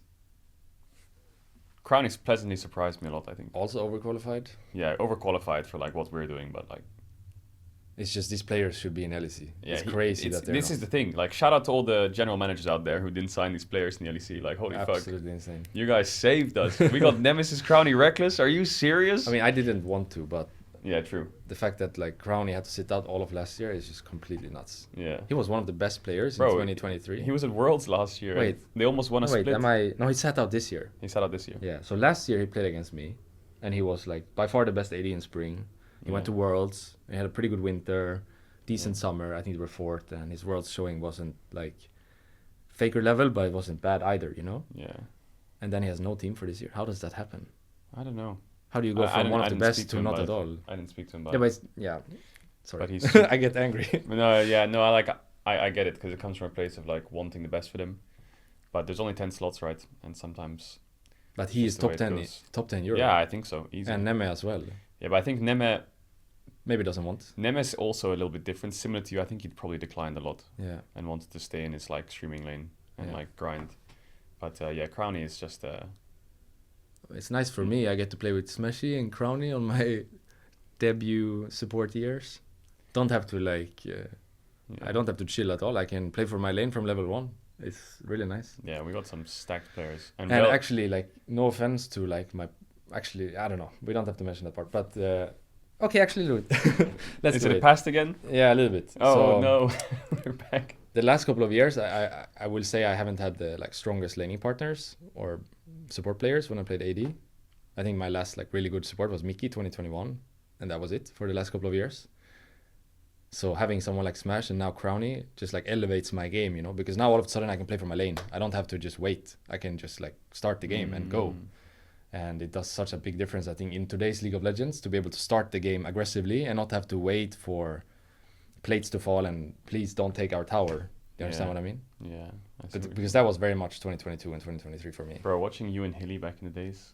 Yeah, I mean, Hilly was great, but he was before Mickey time. Yeah, I know. But it's just back in the days was those top esports series and stuff. Those games we could start from level 1. We could actually like play to win, you know. We don't have to play to not die or not to lose. We can play to win. But yeah, no offense. Can you even say that? Am I like? No. I think it's kind of offense. It's kind of offense, but I don't think it's like a comment that's not bad intended, you know. Basically, what I'm trying to do is lift up Smashy and Crowny. Yeah. But I guess it becomes like pushing the others down. Yeah. Anyway, so it is kind of offense, and I'm sorry for that. Yeah. It is not meant as offense. I mean, I think your main. I just want people to understand that when you can play lane to win the lane, it's a completely different game to when you're playing the game to like go even and like playing the lane to go even. Yeah. It works either way. You can make it work. I think we made it work pretty well in 2022. We didn't do it at all last year in 2023. Me and Rux and Advian. But me and Hantera made it work in 2022. We won an EU Masters like this, you know? Yeah. Not playing for bot and just figuring it out other ways. But when you have that door open and you can smash people level 1, it's another game. Yeah. So I'm really happy I have that with Crowny. That's what I wanted to say. Sorry for any offense. I understand you can't say offensive stuff and then say no offense. It doesn't I think you worded it towards the end good. Don't worry about it. Sorry. Last shout out to Velia. This kid, his mechanics are crazy. And I've been helping him with macro, but I don't think I've seen him play 3v3 bot jungle support better than I did in that show match. That motherfucker skipped the camp and was on the wave at the right time. Every time. And Nemesis just took his tower and everything was fine. But he is an absolute psycho. You should have seen some of our scrims. This guy will like... He's the kind of guy... Have you seen the trundles that just flash over walls and just smite your red? He's that motherfucker. Yeah. That's what I noticed in the first 3 days of scrims. He will flash over walls level 1 and smite your red in your face and then just try and kill you. And he will either look really embarrassed when it fails or he'll just completely ruin your game. So his pathing is just absolutely mental. Everyone has their like quirk. their thing, yeah. It's nice that it's not like top only carry team or mid only carry Yeah. or jungle only plays tank and that's all he does. It's actually everyone can take the game. It's a good thing to have, I think. That it's not so one-dimensional. It's open for business, if that makes sense. Yeah. Now we just gotta make it cohesive. Yeah. And But we got time. we got time. I kind of learned over the years that when the year starts, it is easy to get stressed Yeah. because you want the results right away. Yeah. It in the moment it feels so important to win these games, and if you don't, then everything is over. But over the years, I've learned that actually, if you just like keep the mental in a relatively good place and focus on the process and not so much on the results are coming. You know, if you do things right day by day, because of how many people are not doing things right, the results are coming. So if, you know, everyone's keeping a good mental and we're scrimming and being productive and we're talking about stuff, draft and other things, because other people don't do it right, you just surpass them with a few weeks, a month maybe. Fact. And then all of a sudden you're like on top of the league and all of the games in the beginning have no point anyway. So I always try nowadays to like not get stressed. I like a good start because it is important to be able to focus on improve and not win. For example, if you have a really bad start, it all of a sudden becomes we have to win now or we don't make playoffs. Yeah. So that's not a good place to be either. But let's say you start the season like 4-4. I don't know how our system will be exactly, but let's say we play the old LEC system or LCK system. You have 18 games and you go like 9-9 in regular, but you're ramping. It's a much better situation to be than you start 10-0 and then, you know. Bro, you're just the T1 blood is in you. It's just 9-9 important to like look at the big picture all the time. We're in December now, and we're gonna be playing EU Masters in like 2 months. No, 3 months. 3 months. Regular season soon. Let's say the last EU Masters, like September, maybe. So in 9 months' time, we'll have like perhaps the most important EU Masters of next year. So we should be peaking in 9 months. How do we get there? It's probably not by tilting from losing a couple of games in January. It's maybe by focusing on improving, talking a lot to each other, making scrims productive. These are the things that get us there, you know, to the September goal. Yeah. But it's easy to get stuck in that we have to win now. I've been there so many times. I understand it. And I'm sure, for example, someone like Veli and Baus, who haven't done pro play so much before, will be very like stuck in the moment. Yeah. So us more experienced guys have to like remind everyone that not every game is going to be a win. We are going to lose games. It's impossible to have a clean record. I told the chat this because people don't stream their scrims. Yeah. But there's going to be blocks where we go 0-5. And already on the first 2 weeks of scrims, like we lost the game. And people were like, nah, you should have replaced this guy. Yeah, this guy's fucking bad. Like, oh my God. It's like, bro, what do you expect them to do? Do you think they're going to play perfectly every game forever? I think it's just about like drilling in consistency and like habits and then hoping that, you know, it pays off for the competitive games. But Twitch chat, bro, I know for a fact we're going to scrim in January. We're going to go like, we're going to have one scrim block next year. I'm sure we go like 1-4. Yeah. And they're going to be like, yeah. And you guys going to shut the fuck up, okay? And then when they're going to do the same thing if we 5-0 a team. We're going to 5-0 an ERL team. 100% we're going to 5-0 a team. That's like top ERL team. And everyone's going to say on Reddit or in the chat, nah, they're LEC top 3 already, this team. They are for sure a team we need to send to Worlds. They should change the EU Masters format so the winner goes to Worlds qualification. So it's so funny to read these comments sometimes because we won like an NNO series, I think against Adams or something, and some people were saying like, that team could be in the LEC, no? I was like, guys, I've been playing 2 weeks, give us some time. Is this COD? Yes. I thought people wrote COD, but it's like the... Yeah, this is COD, you know, this is when like you say something that they did or exposed, you know. If so all of these guys said what you said? Yeah. Look, chat, reset the chat. I know for a fact that you motherfuckers in the chat right now are sitting with your legs up on the wall. Your legs are up on the wall, or you're lying in bed on your phone, or your posture's fucking dog shit and you're all the way leaned back in your chair. And then they'll say "quote" because that's exactly what you're doing right now. What was the one above, the up and down? The DDX? Yeah. It's just XCD upside down, so it's DDX. I understand. That's the OCE gang, Australia gang. Wait, is it? Oh no, it's PPX. My bad. Yeah, sorry. So they're like Australia gang. PPX. Oh, I understand. Because they're on that The- side of the world. Yeah, so they're upside down. So the P is the D. So it's Ah, XCD PPX. smart. Yeah, so PPX for the Australian game. Was there anything else you want to talk about? Or are you happy? I have the same feeling as last time. We talked about so much stuff and I don't remember any of it. But the only thing I want to talk about was the tweet, and we talked about that. And we covered Worlds. Talked a little bit about summer. Mm-hmm. We talked about our team. We talked about this weekend.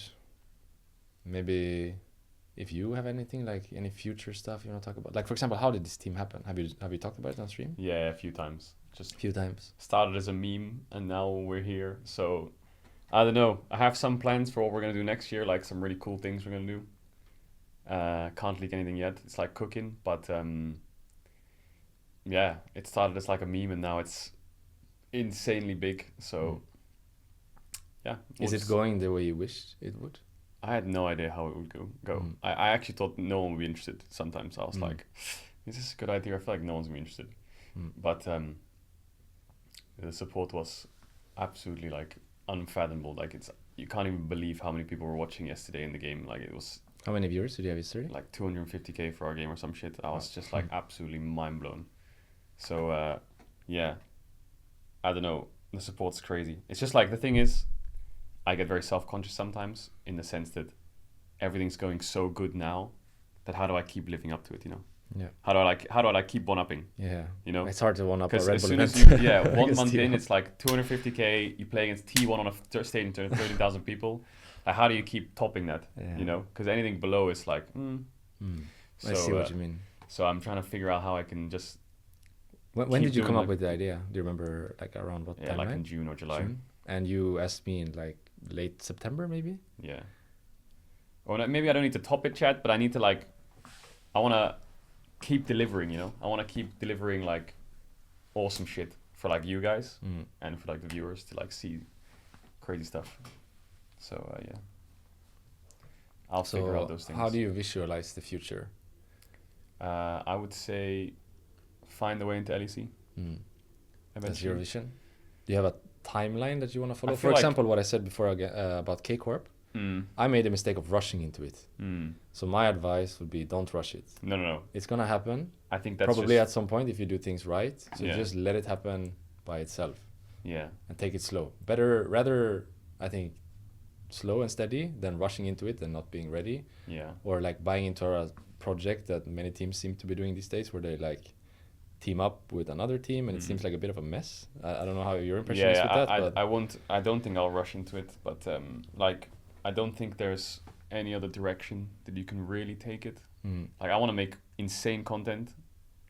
I want to do some crazy ass events and show matches and like projects with the team, and I want to like do something different that no one's done, or like find new ways.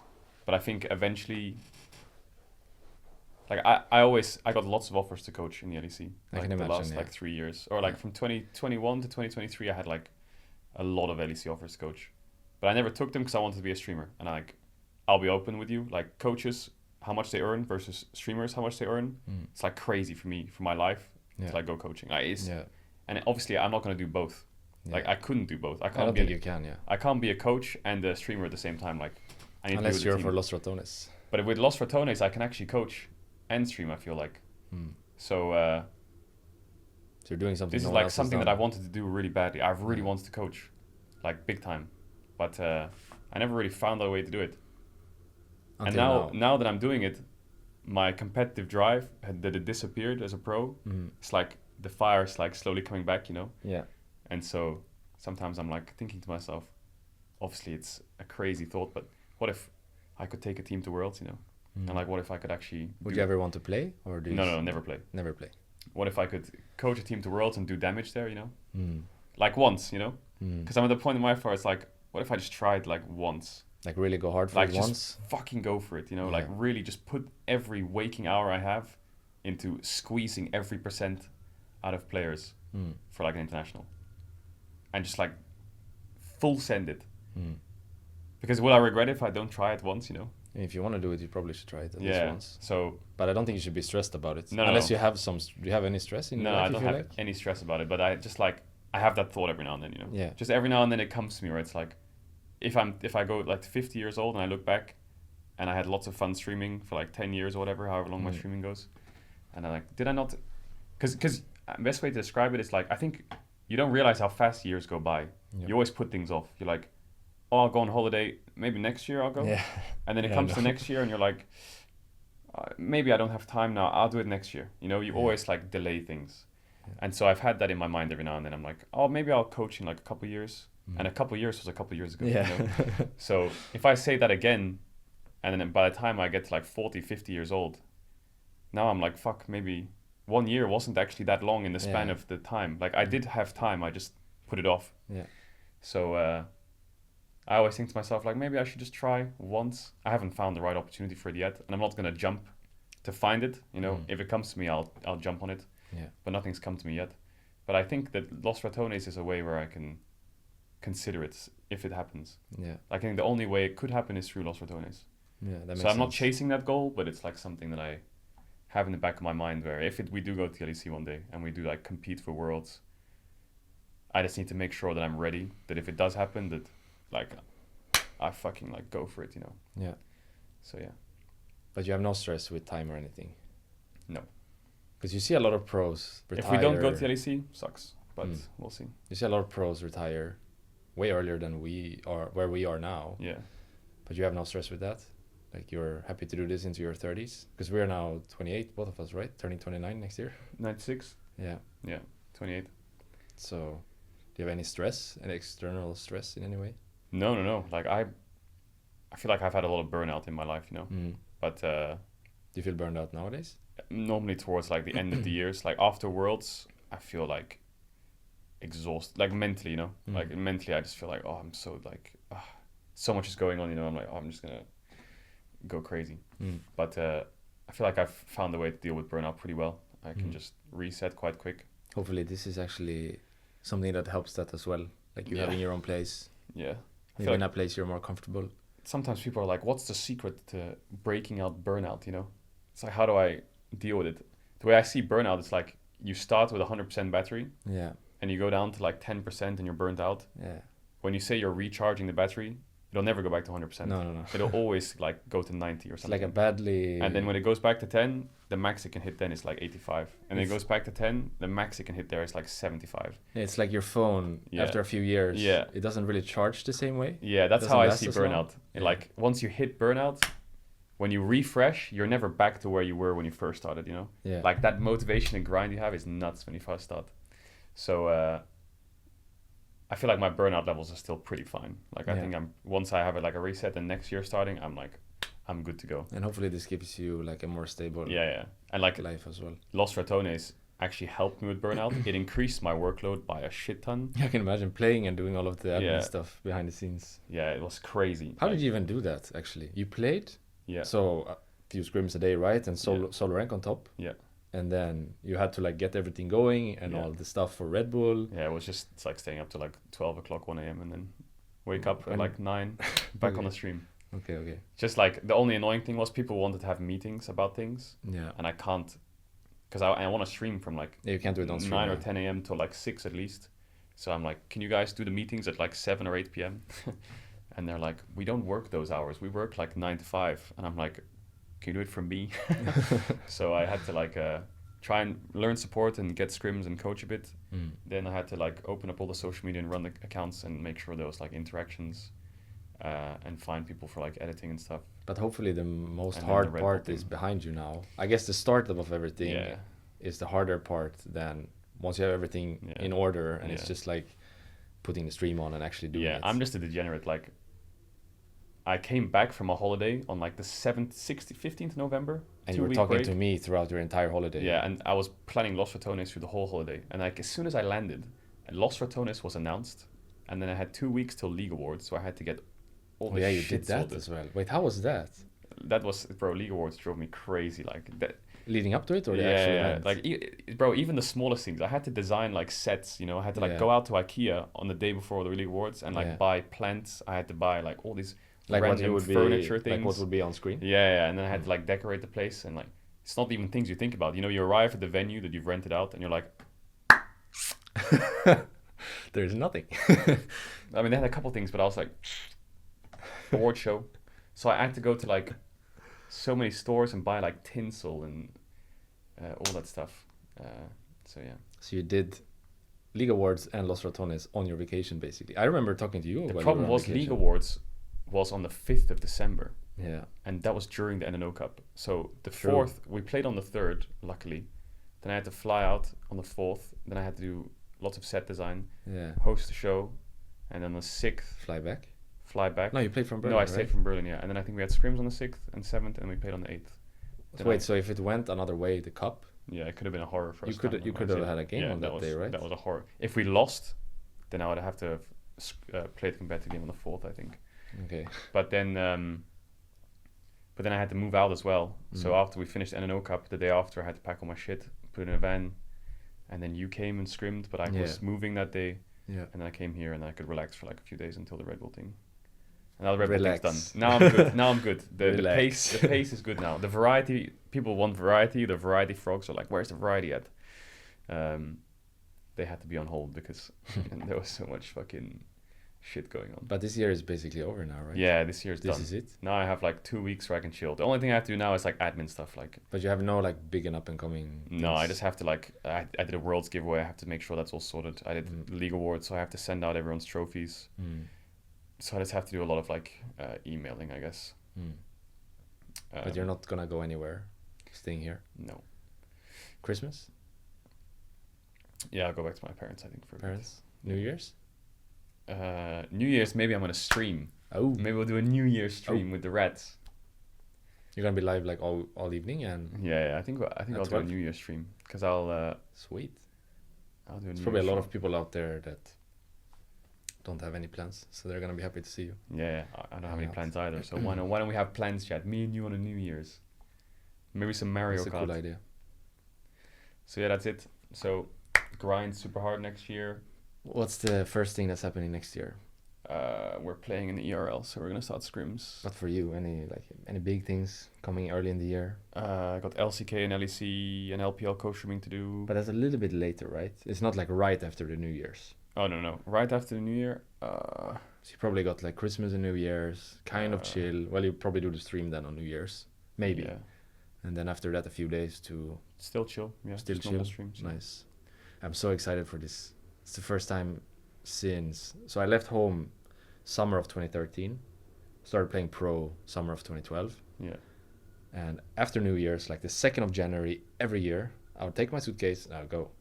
It's Yeah. the same every year. Yeah. I'm so excited to be able to chill after New Year's. Yeah. Like, of course, I will play and we'll start screaming and all that, but Yeah. I can like unpack You and can put the actually suitcase down in the buy some nice furniture. down in the Yeah. down in the basement. Wait, do you need to go soon? My flight is in Ooh, don't say it. 30 hours. Oh, you're going tomorrow. Damn. Oops. Wait, that's crazy. It doesn't matter, no. Yeah, I mean, it's only Berlin. Okay, wait, let me check something, how far away it is while we're yapping. By car. Stop. Yeah, that would be I great. need to if you turn can off Instagram notifications for Los Ratones. check. Because I swear I get so many. Yeah. It's probably one of these odds. Did they say anything interesting? Someone asked it. Something like this. Someone said they missed the stream. Yeah, we can. Start rapping? Yeah, soonish. Like, Soonish. I should probably. Yeah, let's give it like 10 minutes. 10 minutes. Yeah. Chat, any questions? If someone says, are you going to stream again soon? Yeah, Rekkles is going to stream tomorrow. But I'm thinking of doing like a T1 stream, which I said earlier. Yeah. Just review our games, talk a little bit about some stuff that maybe I forgot here. I think it's just hard for me in this moment when I'm sitting here to remember everything I wanted to talk about. And we've talked for like 2 hours 15. Yeah. I don't even remember what we talked about. What did we talk about? We talked about a lot of random stuff. So many random stuff. Yeah, so I'm thinking I'm just doing like a chill stream tomorrow. I'm not gonna play, I think. Just watch the Yeah. games, review, give some insight about how it was. Maybe some fun stuff that I forgot from today. Yeah. And Road. then probably Wednesday I do my first playing stream. That's what I'm thinking. Damn. People can see my POV.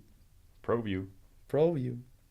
I had pretty good games yesterday, so I'm feeling alright to show myself. You're locked in now. But I was very nervous for this weekend because I was on vacation for 17 days, and then I had 1 week on the day when I got back to practice before Paris, and I knew I was playing with T1, and I was thinking to myself, this is gonna be so embarrassing.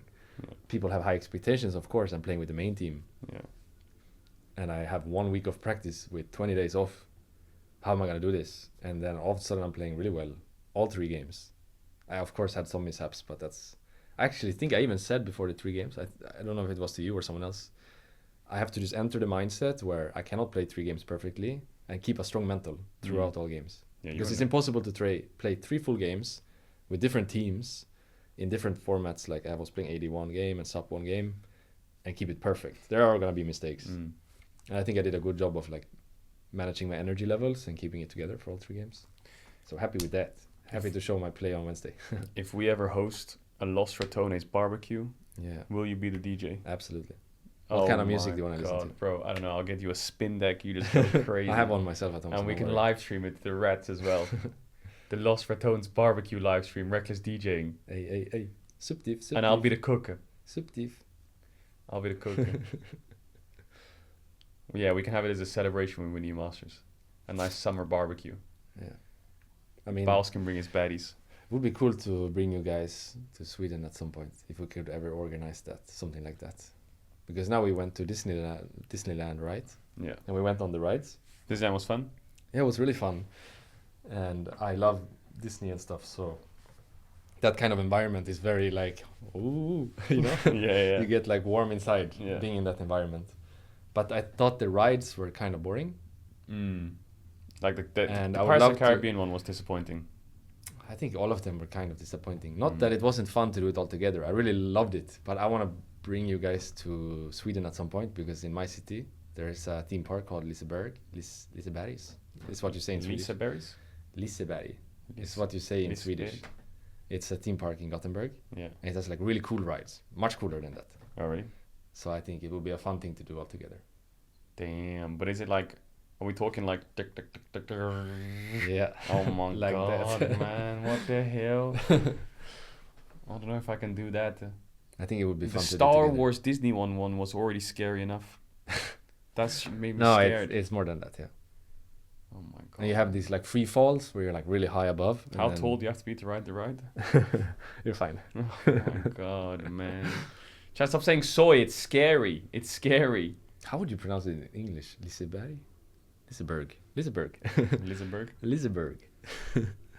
Bro, Disneyland had some scary ass rides. And I remember when we went, like one of the rides we went like this, a 360. Yeah. There's a bunch of those. Oh, fantastic. Or I think you like spin on the side instead of like this way. Bro. Yeah. I think it would be cool to like do something together somewhere in the world. This was perfect, of course, because we were in Paris anyway. Yeah. And you bringing us to Disneyland and making us wear the ear. Like it was really cozy experience, you know. Get some ears or you're fired. I really loved it. But I think the more of that we do, the better it will be, you know. Yeah. So maybe if I ever feel like it and the time is right, I just invite all of you guys to Sweden. Yeah, I'm done. I think the And boys were done. we hang out. Bro, chat, I'm not scared of Mickey Mouse. Shut up. But I feel like Mickey Mouse could be portrayed really creepily. Yo, the ears were so good. The ears were such a good idea. Everyone had such cute ears on. I'm gonna give mine to my nephew, Niece, my sister's daughter. niece, Niece. I think. Tries a niece. Yeah. Hell yeah. She's 2.5. I think she will like it. Yeah. She loves the. Bro, she look cool as fuck. Huh? So in 2022, when I was working in Paris with Casey, I bought Mickey Mouse and Mimi Mouse. Mini. Mini? Is it Minnie Mouse? In Swedish, it's Musse Pig and Pig. Mimi Pig. Pig. What the fuck do you mean pig? Mini Pig? Mini pig. Bro, it's a mouse. How did they translate that one badly? Who fucked that up? What the fuck? What is Wait, it am like? I saying that wrong? Musse Pig. No, I'm not saying that wrong. I don't think so. Sure it's not Peppa Pig? Musse Pig. Mussy Pig? Mini Pig, yeah. you So got I bought like the the cozy, like you can Yeah. sleep with these, and Yeah. she's still like it's her favorite ones. the Minnie Mouse? Yeah. Mussy Pig? So I thought the ears would be fitting. Bro, she she can can roleplay. she's gonna look baller as fuck, man. Damn, Uncle Martin popping off And I bought some cute backpacks, but I think those might have to wait because I already have Christmas presents planned, and I don't want to like throw all the presents at them because then they won't enjoy them as much. Yeah, you got to do So I think I batches. save the bags that I bought for birthdays next year, and then Yeah. I give what I already bought for Yeah. Christmas. I think that's the best play. Is mouse pig in Swedish? Musepig. Yeah, but is mouse in Swedish pig? No, mus. So mini is pig? No. Mini, I'm not sure. So- Me. It's not mini, it's Mimi. Double M. Mimi pig. I think. Am I trolling? Wait, I thought it was Um, Mickey Mouse and Minnie Mouse. Isn't it mini? Like M-I-N-I? In Swedish, it's M-I-M-M-I, I think. Mimi pig. It's different in Swedish. Well, in Spain they call him Bob Esponja. What? SpongeBob. Oh, I thought that's what they called Mickey Mouse. Bob Esponja. Bob L'Esponge. Yeah, I think, unless there's something else, let's wrap it here. Yeah, let's wrap it here. And if I come up with something, I'll just speak about it tomorrow. Yeah. So I will try to rewatch this, think about what I What time are you talked going to stream about. tomorrow? I have a new PC, so I need to set that up first. We will see. ETA? Time Well, I wake up early, so I'm thinking like after lunch sometime. after lunch chat. So When is lunch for you in UK? like 12 o'clock? Yeah, so same in Sweden. Sometime after 12, Yeah. I'm thinking. Do me a... Actually, no, you don't have an audio filter, right? So your music is going to go on your votes. I was going to ask you to play a song, but you might get copyrighted. So never mind. I don't think I play songs until I get help with all of that. Yeah, I can help you with the filter. But Chat. when I see your setup, it's legit. Yeah, I need to figure mine out for Oh, sure. bro, I thought my setup was like good. Then I went to see someone who's a friend of mine in Japan called Sea Dog. Yeah. His setup was it was insane. Oh, I thought so. Oh my god, my setup is so dog shit when I saw his. Chat, we're gonna peace it. Thank you for hanging out in the stream. This was the Rekkles interview to wrap up the year of 2024. Thank you for having me. Yeah, thank you for coming. You'll see him live tomorrow on his stream, twitch.tv/Rekkles. If you want to check him out, he's going to be talking about T1 and stuff. And then on Wednesdays, he's going to be playing some solo queue. Yeah, thanks for coming. Thank you. Bro, these things are great, these like interview/sessions that we have. I hope it wasn't too much for you. I know we didn't sleep so much after last night, so... Like, I actually went to bed right That away. makes it sound weird. You can't say that. That sounds weird. It's fine. That sounds like we did some strange things. Chat, the venue... no. We did some strange things at the venue, no? No, the venue closed at... Chat, we finished the show at 12:30 at night. And then we had to wrap up and get back to the hotel, and it was 1 a.m. That's what he meant, okay? When did you actually Whoa. fall asleep? I fell asleep at like 3. I fell asleep at like 2, I think. I ordered some food. I ordered McDonald's. And then we left at 9, so I slept like 5 hours maybe. 4. Yeah, we're up at 8. Catch up tonight. Chat, thanks for coming out. I appreciate you all. Thank you for listening, and sorry if I said anything bad. Yeah, I guess that's one way to end it. Bye-bye, chat. Bye bye.